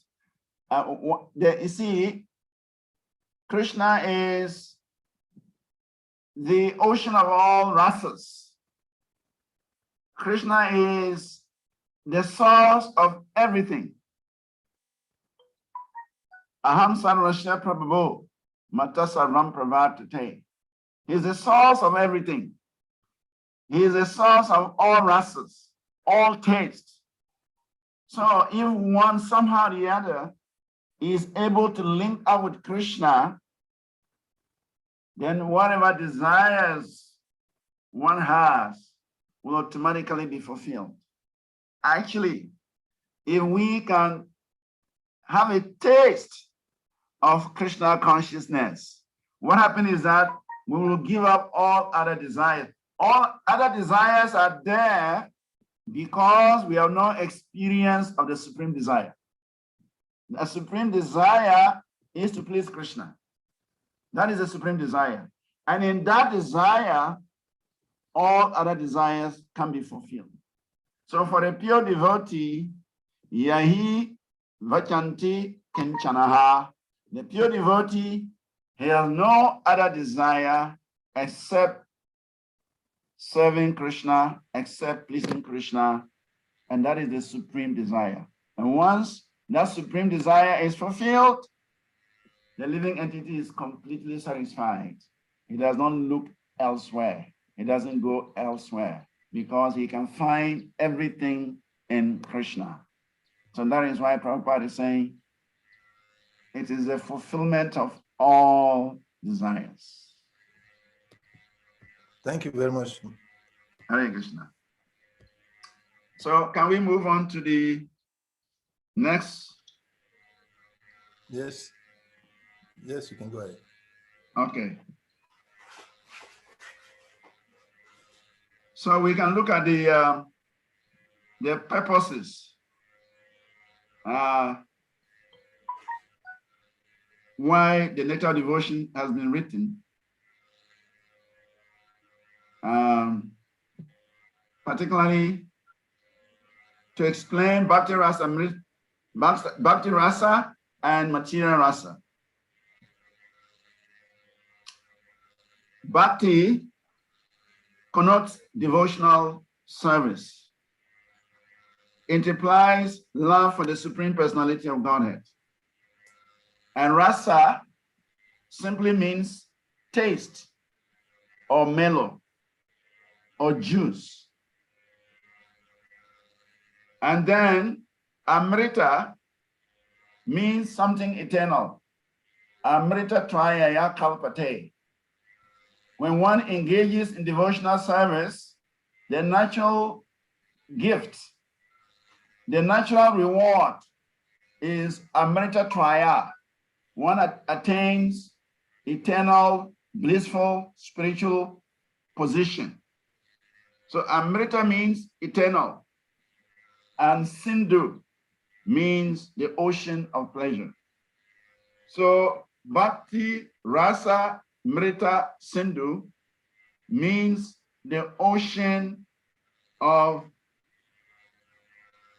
eternal bliss, the ocean of eternal mellows. So this is as against material mellows. In the material world, we all experience some mellows, which are described as Chapala Sukha. Chapala Sukha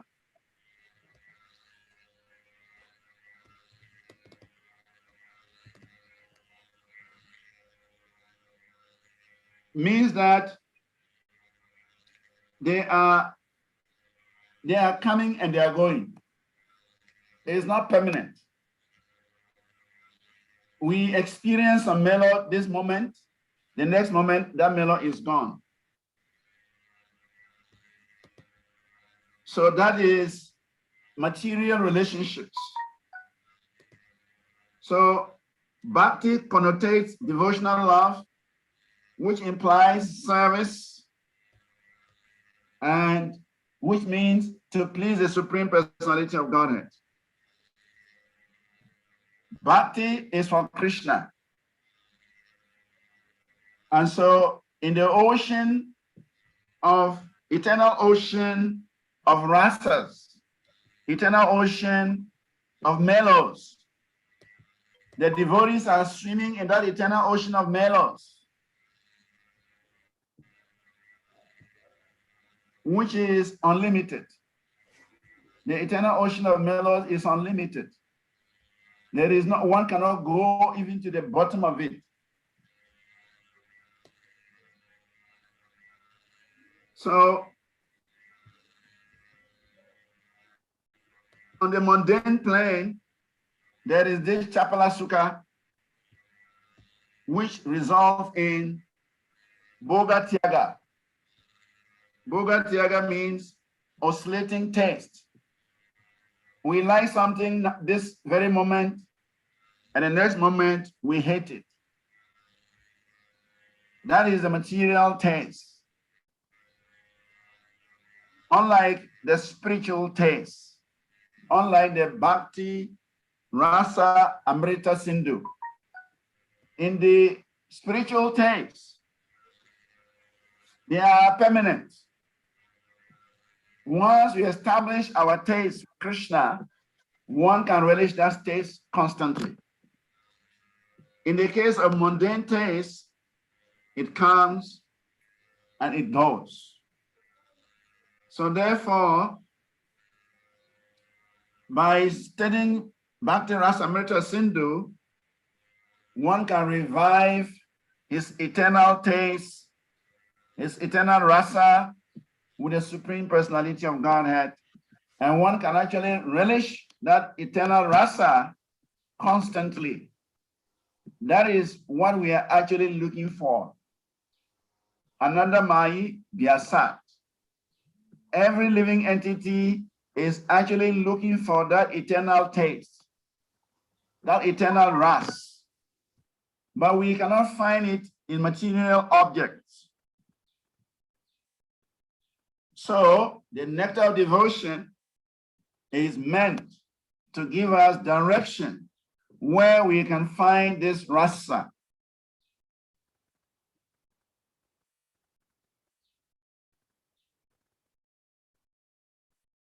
And so it is said that in Krishna, you can find all these rasas.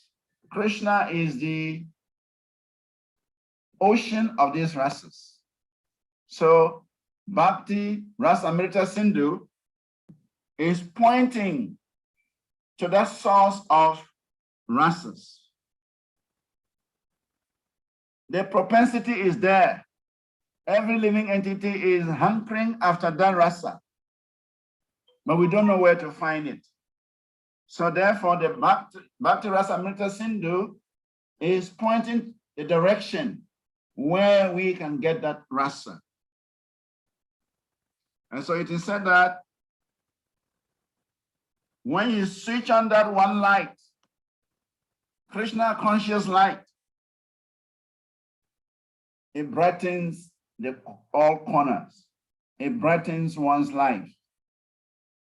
By switching on that single light, that single switch of Krishna consciousness.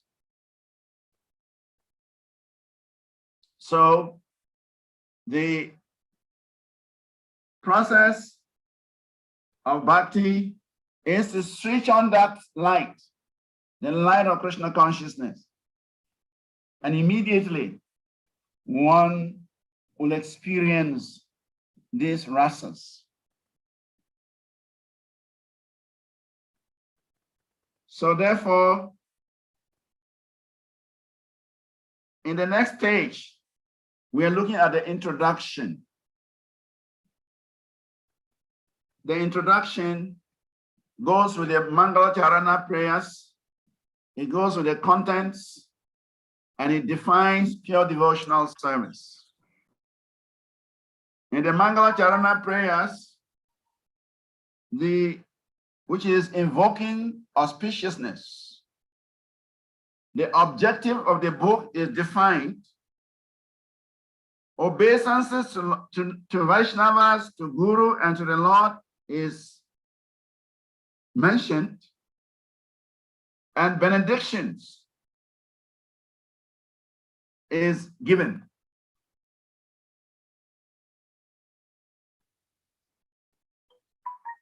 Because Krishna is Akila Rasamrita Murti. Akila Rasamrita Murti, which means he is a reservoir of all pleasure. And because he's a reservoir of all pleasure, he attracts everyone, and especially the gopis. Krishna is so attractive to the gopis. Actually, Ujjwala Nilamani gives the details of Madhurya Ras. There, Krishna is described as the autocratic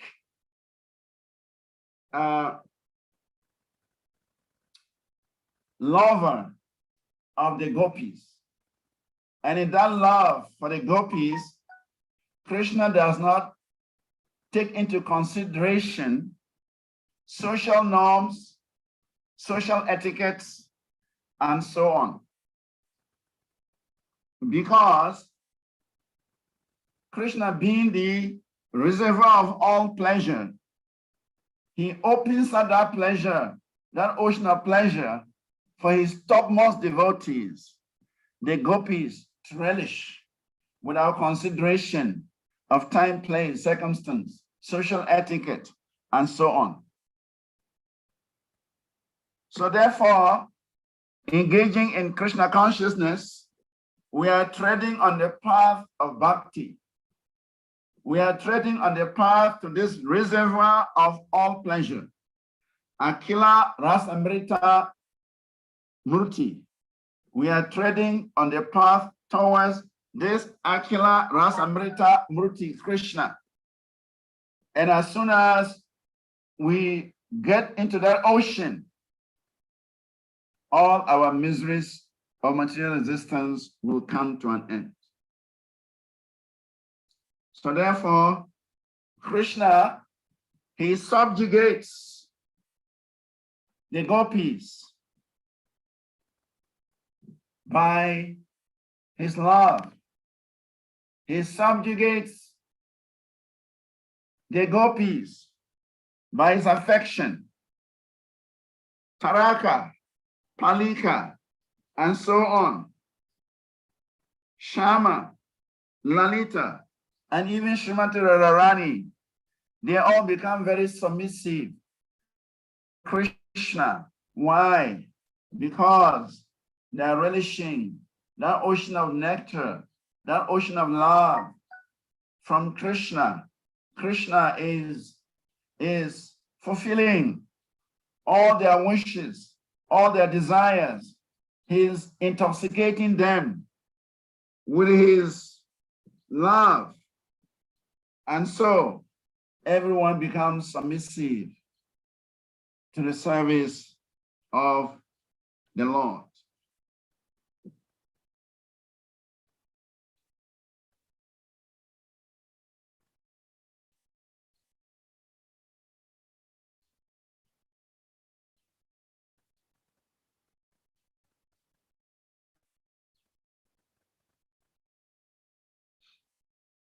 So Srila Prabhupada writes that Bhakti means devotional service.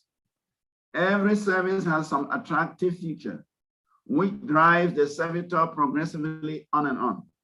Every one of us within this world is perpetually engaged in some source of service. And the impetus of such service is the pleasure we derive from it. Driven by affection for his wife and children, a family man works day and night. A philanthropist works in the same way for love of the greater family, and a nationalist for the cause of his country and countrymen.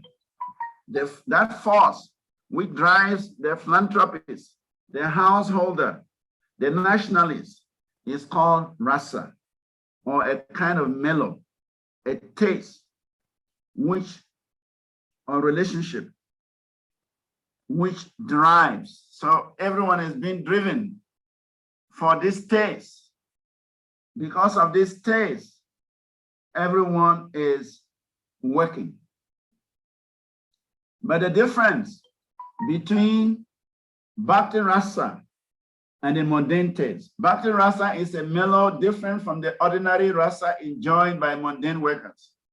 Mundane workers labor very hard day and night in order to relish a certain kind of rasa, which is understood as sense gratification. The relish or taste of the mundane rasa does not endure for long. And therefore, mundane workers are always apt to change their position of enjoyment. Material engagement means accepting a particular status for some time and then changing it again. The position of changing back and forth is technically known as Bhoga Tyaga, which means that a position of alternating sense enjoyment and renunciation. A living entity cannot steadily remain either in sense enjoyment or in renunciation. Change is going on perpetually, and we cannot be happy in either state because of our eternal constitutional position. Sense gratification does not endure for long, and it is therefore called chapala shuka, or fleeting happiness. So this is the situation in the material world. Bhoga Tyaga, we want to enjoy, but very soon we get fed up with the object of enjoyment, and so we renounce it. So that is called Bhoga Tyaga.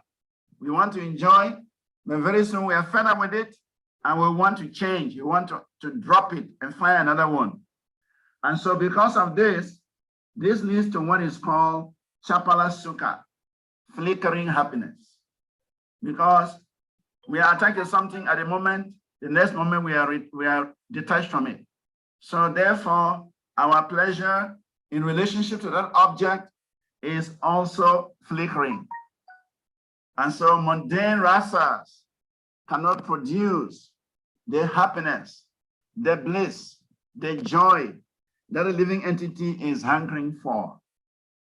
Only in Bhakti Rasa Amrita Sindhu, Bhakti Ras, devotional mellows, they can produce the happiness the living entity is hankering for. It is said that death is therefore taken as the representative of God for the atheistic class of men. The devotees relish the presence of God by devotional service, whereas the atheists realize the presence of God in the shape of death. At death, everything is finished, and one has to begin a new chapter of life in a new situation, perhaps higher or lower than the last one. In any field of activity, political, social, or national, or even international, the result of our actions will be finished with the end of life. That is certain, that is sure. So, in the field of Bhoga Tyaga, in the field of Chapala Sukha, everything has a beginning and everything has an end. But in the field of Bhakti Rasa Amrita, is eternal. Amrita means eternal. So the pleasure that is associated with Krishna is eternal. And so the Bhakti Rasa Amrita Sindhu is giving us knowledge, is giving us the signs, is giving us guidance, how we can again revive this transcendental pleasure that we are actually hankering for. So that is the reason why Srila Goswami compiled the Bhakti Rasamrita Sindhu for the purpose of giving us that text. Bhakti Rasa, however, the mellow relish in transcendental loving service of the Lord does not finish with the end of life. It continues perpetually and is therefore called Amrita, that which does not die, but which exists eternally. This is confirmed in all Vedic literatures. In Bhagavad Gita, it is said that a little advancement on the path of bhakti can save the devotee from the greatest danger. The rasa derived from our feeling in social life, in family life, or in greater family life, in altruism, philanthropy, nationalism, socialism, communism, etc., etc., do not guarantee that one's next life will be as a human being. We prepare for our next life by our actual activities in the present life.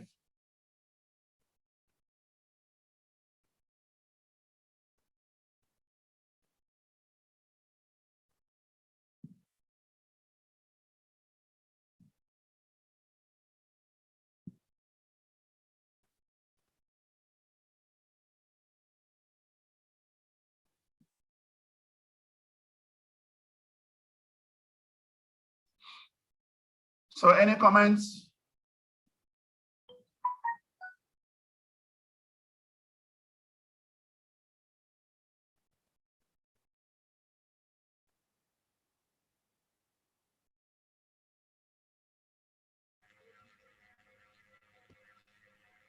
Anyone who has a comment can raise up his hands.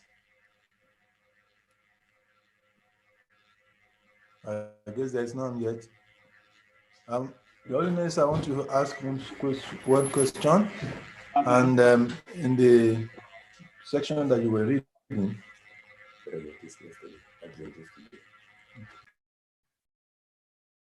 reading, Papa has carefully enumerated the importance and the superiority of Bhakti Ras to Shapala Sukha or Material endeavor. Yeah. I'm trying to get the particular text sentence that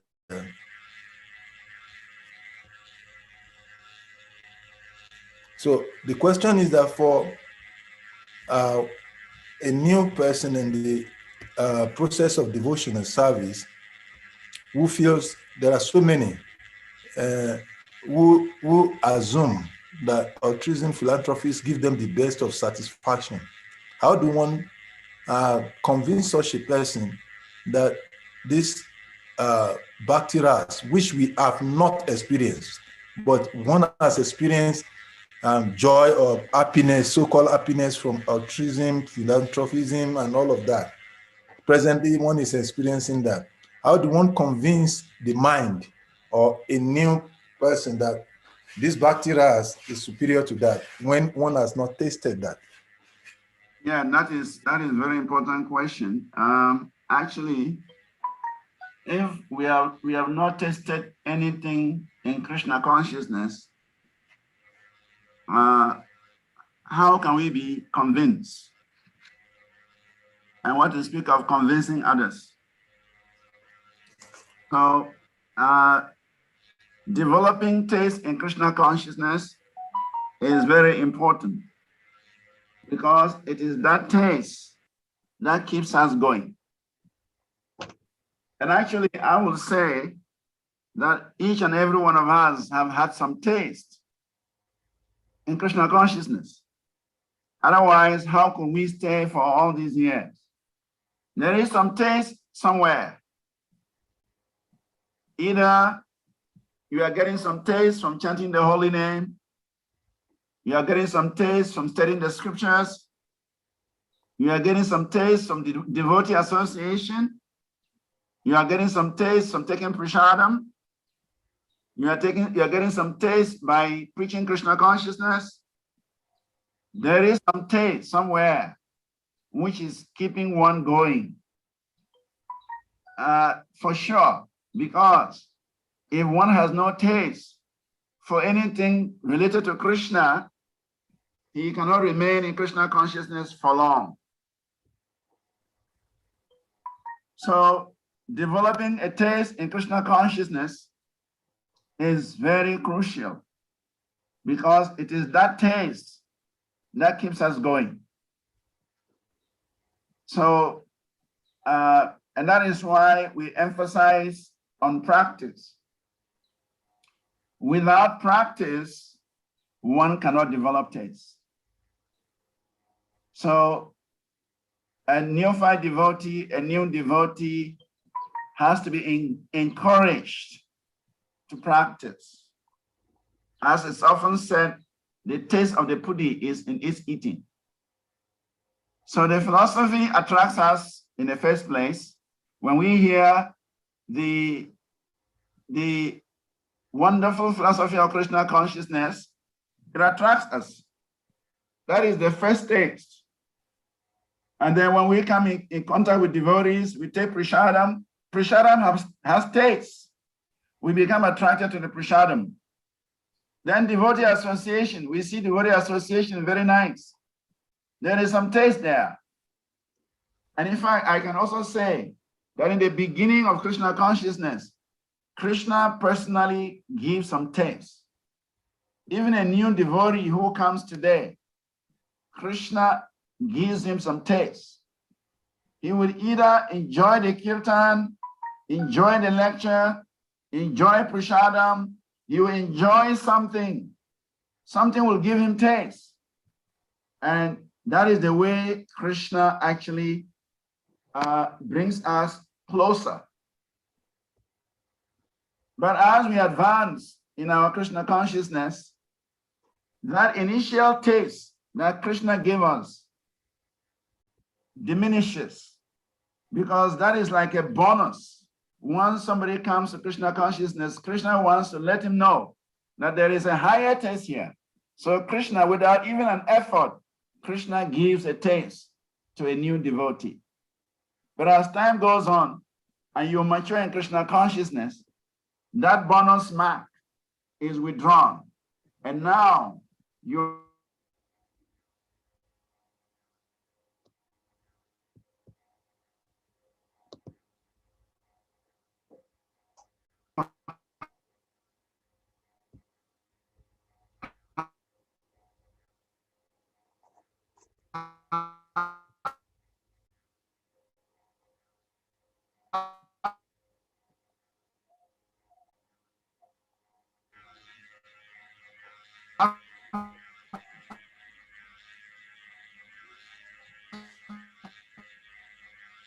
I think Maharaj is having some network challenge. That's Vilas, you're muted. What are you saying?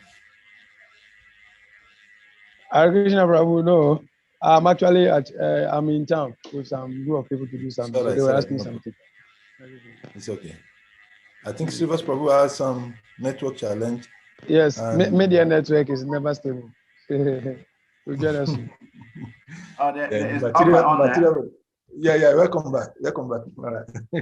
It's off and on. Yeah. That's nature of material world. Never steady. So I was saying that every devotee must develop this taste. In the beginning, Krishna gave us some, we call it shadow taste. When somebody comes to Krishna consciousness for the beginning, he develops some taste in one of the activities of Krishna consciousness. But as he grows, he has to now develop the permanent taste in chanting, in reading, in hearing, in preaching, in association, and so on. It is that taste that will convince us about the potency of Krishna consciousness. And it's that taste that will help us to convince others about the potency of Krishna consciousness. If we are not convinced about the potency of Krishna consciousness, how can we convince others? So it's a very important point you are bringing out, that the devotees must cultivate this taste somehow or the other. Then they can be able to share their taste with others and convince others to take to the process of Krishna consciousness. Thank you, Mother. Thank you, Mother.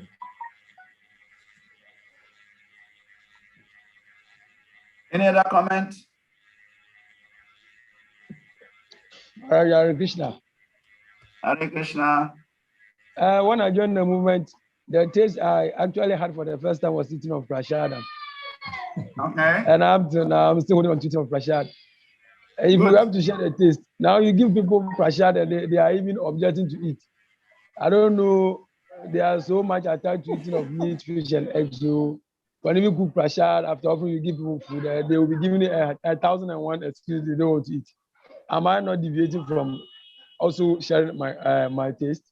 Hare Krishna. Well, that's the duty of the devotee. Our duty is to give them the taste, whether they want it or they don't want it. Prasadam is the beginning. Actually, nobody should reject prasadam because everybody eats. Every living entity eats. We have to eat to maintain the body. We have to eat to nourish the body. So nobody should reject prasadam. But if somebody is so unfortunate that he rejects prasadam, what can we do? But many devotees actually were attracted by the taste of prasadam. And From that, they develop taste for other things. But the first thing that one experiences when you come in touch with Krishna is the philosophy and prashadam. You either hear the philosophy from the devotees preaching, you become attracted, and when you come to the temple, you accept prashadam, and that is the idea of this Love Sunday feast. The Sunday Love Feast is actually to give a taste different from the material food. And by that, it captures the attention of the conditioned soul. He hears the wonderful philosophy, he tastes prashadam, and then he gets connected. So, but if somebody is objecting to hearing our philosophy or objecting to tasting Krishna prasad, such a person is very unfortunate. Because the acharyas, they have seen that through this process of giving philosophy, of giving prashadam, it will help the living entity develop his natural taste for Krishna consciousness. But if a living entity rejects these things, then it means it's unfortunate. Thank you, Maharaj. We have a question from Astamudina Falaba Prabhu. Please unmute and ask a question. Hare Krishna Maharaj. Hare Krishna Prabhu. Dandavad pranams. Dandavad pranams. Maharaj, my question is on the point 5. Yeah. I have a little problem there. You said one of the purposes of the nectar of devotion is to perfectly present the signs of love to all species. The all problem I have is yes, all living entities. Yes. Yeah. I want to know, how do I show love to all species? I'm asking this because practically, a lot of these species present themselves as enemies. Actually, I also see some of them, so some of them practically are scary per their sight. And also, even those that I cannot see, some of them are classified as disease-causing bacteria. And the point is saying all species, meaning including all. And in the last but one scripture that discussed on our class, the point 4 highlighted that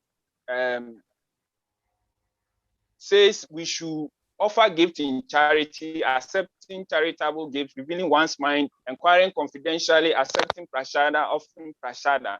These are very practical, and even showing love to our fellow devotees, as that text is saying, sometimes we even find it difficult than to show my love to all other species, which is I don't know how to put my question, but it's something which I see it will be very difficult. And I understand your question. Please help me on that platform, please. Hare Krishna. Hare Krishna. Loving all living entities means that facilitating their Krishna consciousness.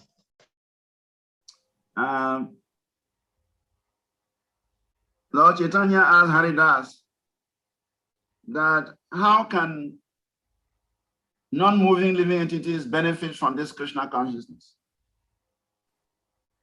And Haridas Thakur says that when you chant the holy name very loudly, there is an echo. And that echo is actually a response from non-moving living entities. So in other words, the loud chanting of the holy name is beneficial for all kinds of living entities.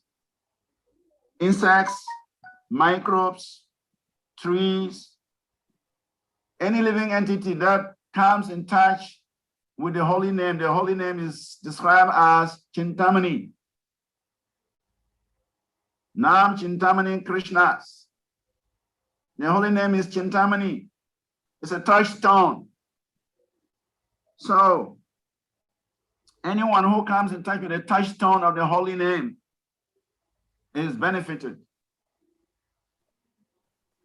It doesn't matter the species, whether he is a human being, whether it's an animal, whether it's an insect, whether it's a germ, whether it's a tree, whatever.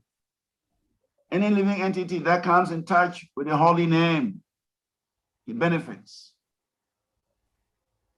So therefore, it is possible to give Krishna consciousness to all living entities.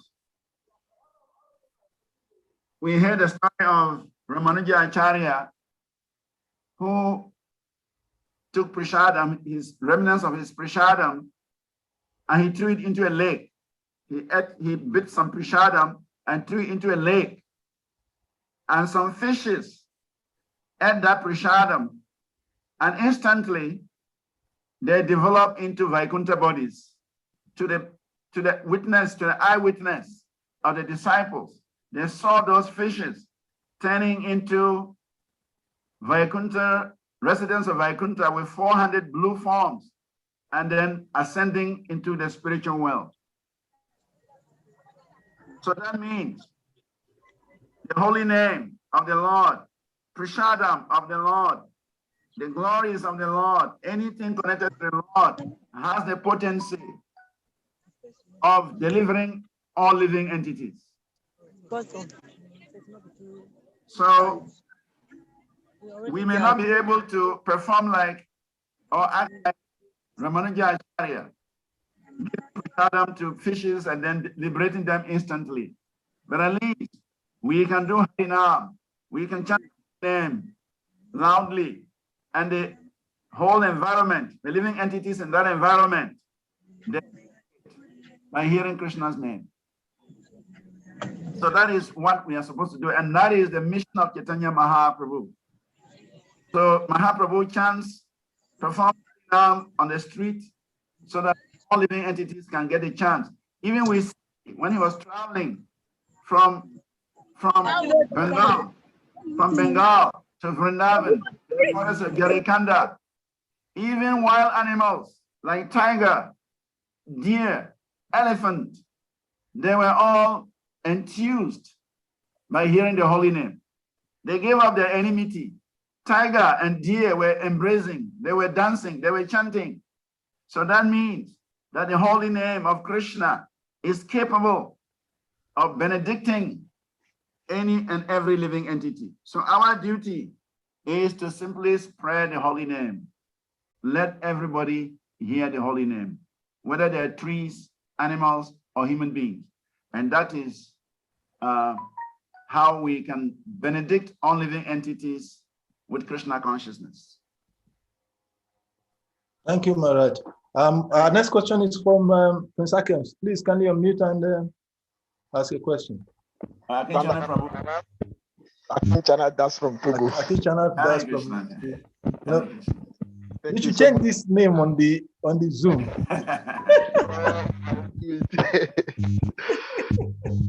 Happy to be to Maharaj. How is Togo? Togo is fine. Good. And we need to come when the border is open. All right. We are also eager to come when the border opens. Thank you so much, Maharaj.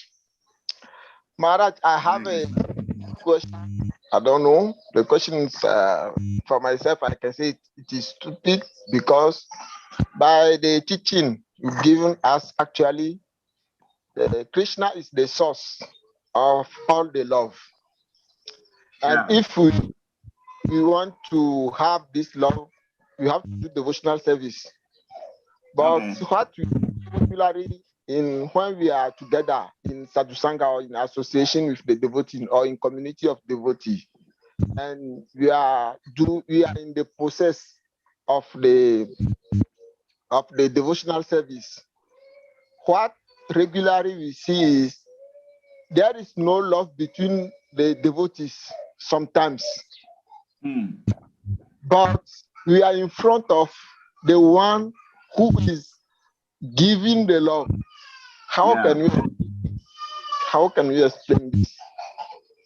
Yes, you see, the fact is, because we are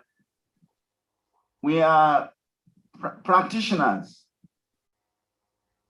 and to the degree that we are practicing, to that degree we can experience Krishna.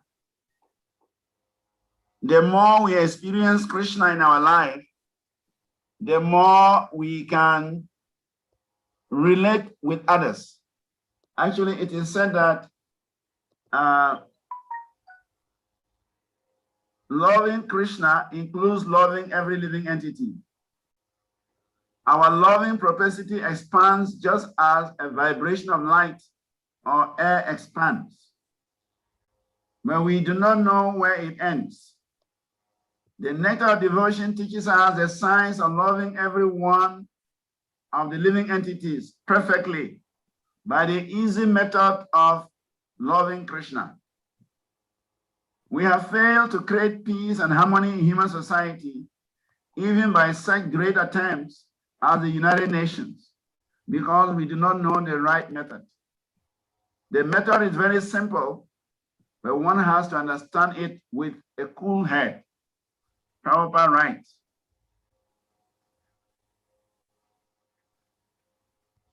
the Nectar of Devotion teaches all men how to perform the simple and natural method of loving Krishna, the Supreme Personality of Godhead. If we learn how to love Krishna, then it is very easy to immediately and simultaneously love every living being. It is like pouring water on the root of a tree or supplying food to one's stomach. The method of pouring water on the root of a tree or supplying foodstuffs to the stomach is universally scientific and practical, as every one of us has experienced it. Everyone knows well that when we eat something, or in other words, when we put foodstuffs in the stomach, the energy created by such an action is immediately distributed throughout the whole body. So, to the degree that our Krishna consciousness is developing, to that degree, we can relate to each other very sweetly. In fact, Rupa Goswami says, he compares Bhakti to the process of a ripening mango.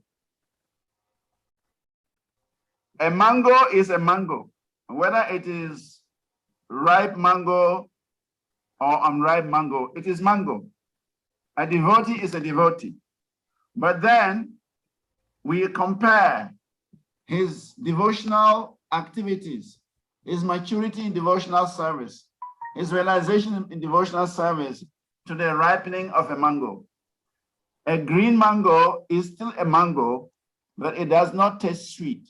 It is sour, but it's still a mango. But as the mango ripens, the sweetness increases until it is fully ripened. When a mango is fully ripened, it gives the highest sweetness. So the pure devotee is like a fully ripened mango, which is very sweet. And a neophyte devotee is like a raw mango, which is green and tastes sour. And in between the green mango and the ripened mango, there are various stages of ripening. So, as we become more and more fixed in Krishna consciousness, more and more advanced in Krishna consciousness, we will be able to relate to others very nicely. But if we are not making enough advancement in Krishna consciousness, more of our material qualities will still reflect in us. And so we will still have a lot of friction with other Vaishnavas. So the criteria is our Krishna consciousness. The more we develop the Krishna consciousness, the more we can relate to others very nicely. And the less we develop Krishna consciousness, the more we will have friction with others. So it is said that loving Krishna means loving everyone else. We cannot love Krishna and then neglect his parts and parcels. We cannot. If we are actually loving Krishna, then that love should reflect to all other living entities, because all the other living entities are also part and parcel of Krishna.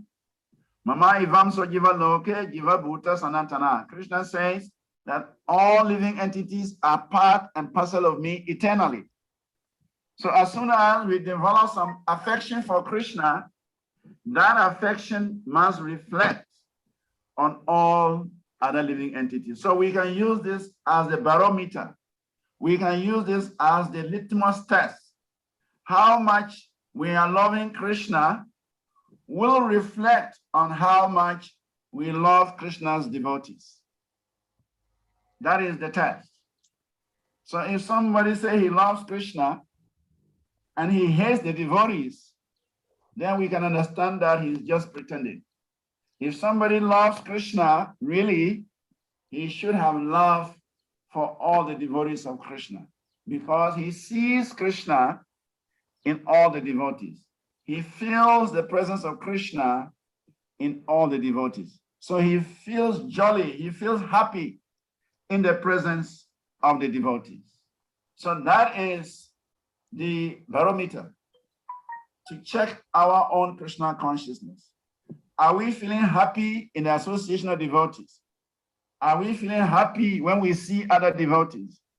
Are we feeling happy trying to assist other devotees?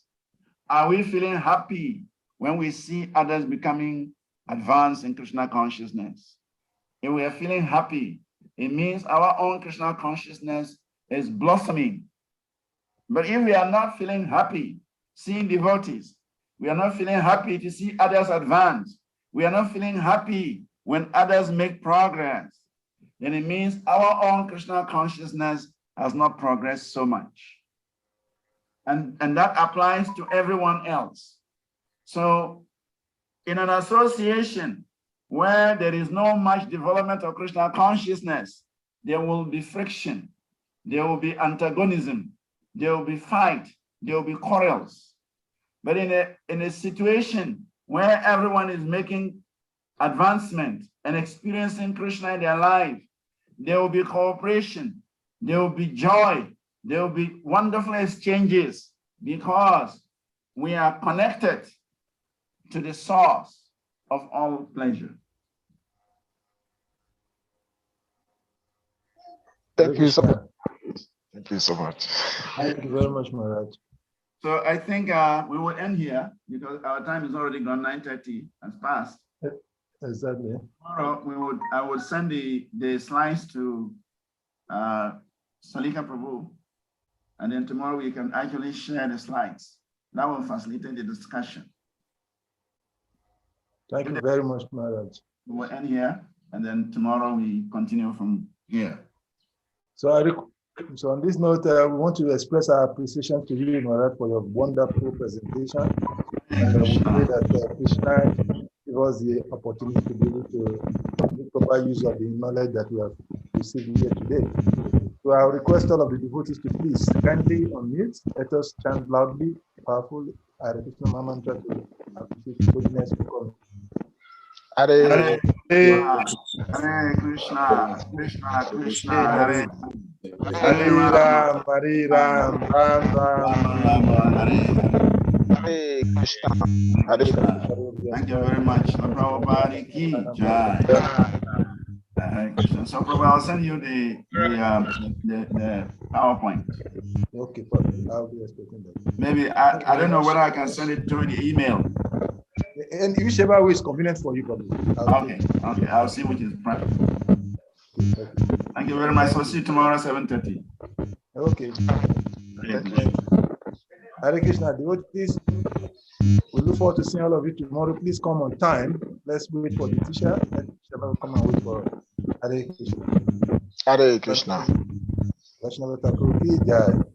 His Holiness Srivas Vanacari Maharaj ki jai. All grace assembly. Hare Krishna. Haribo.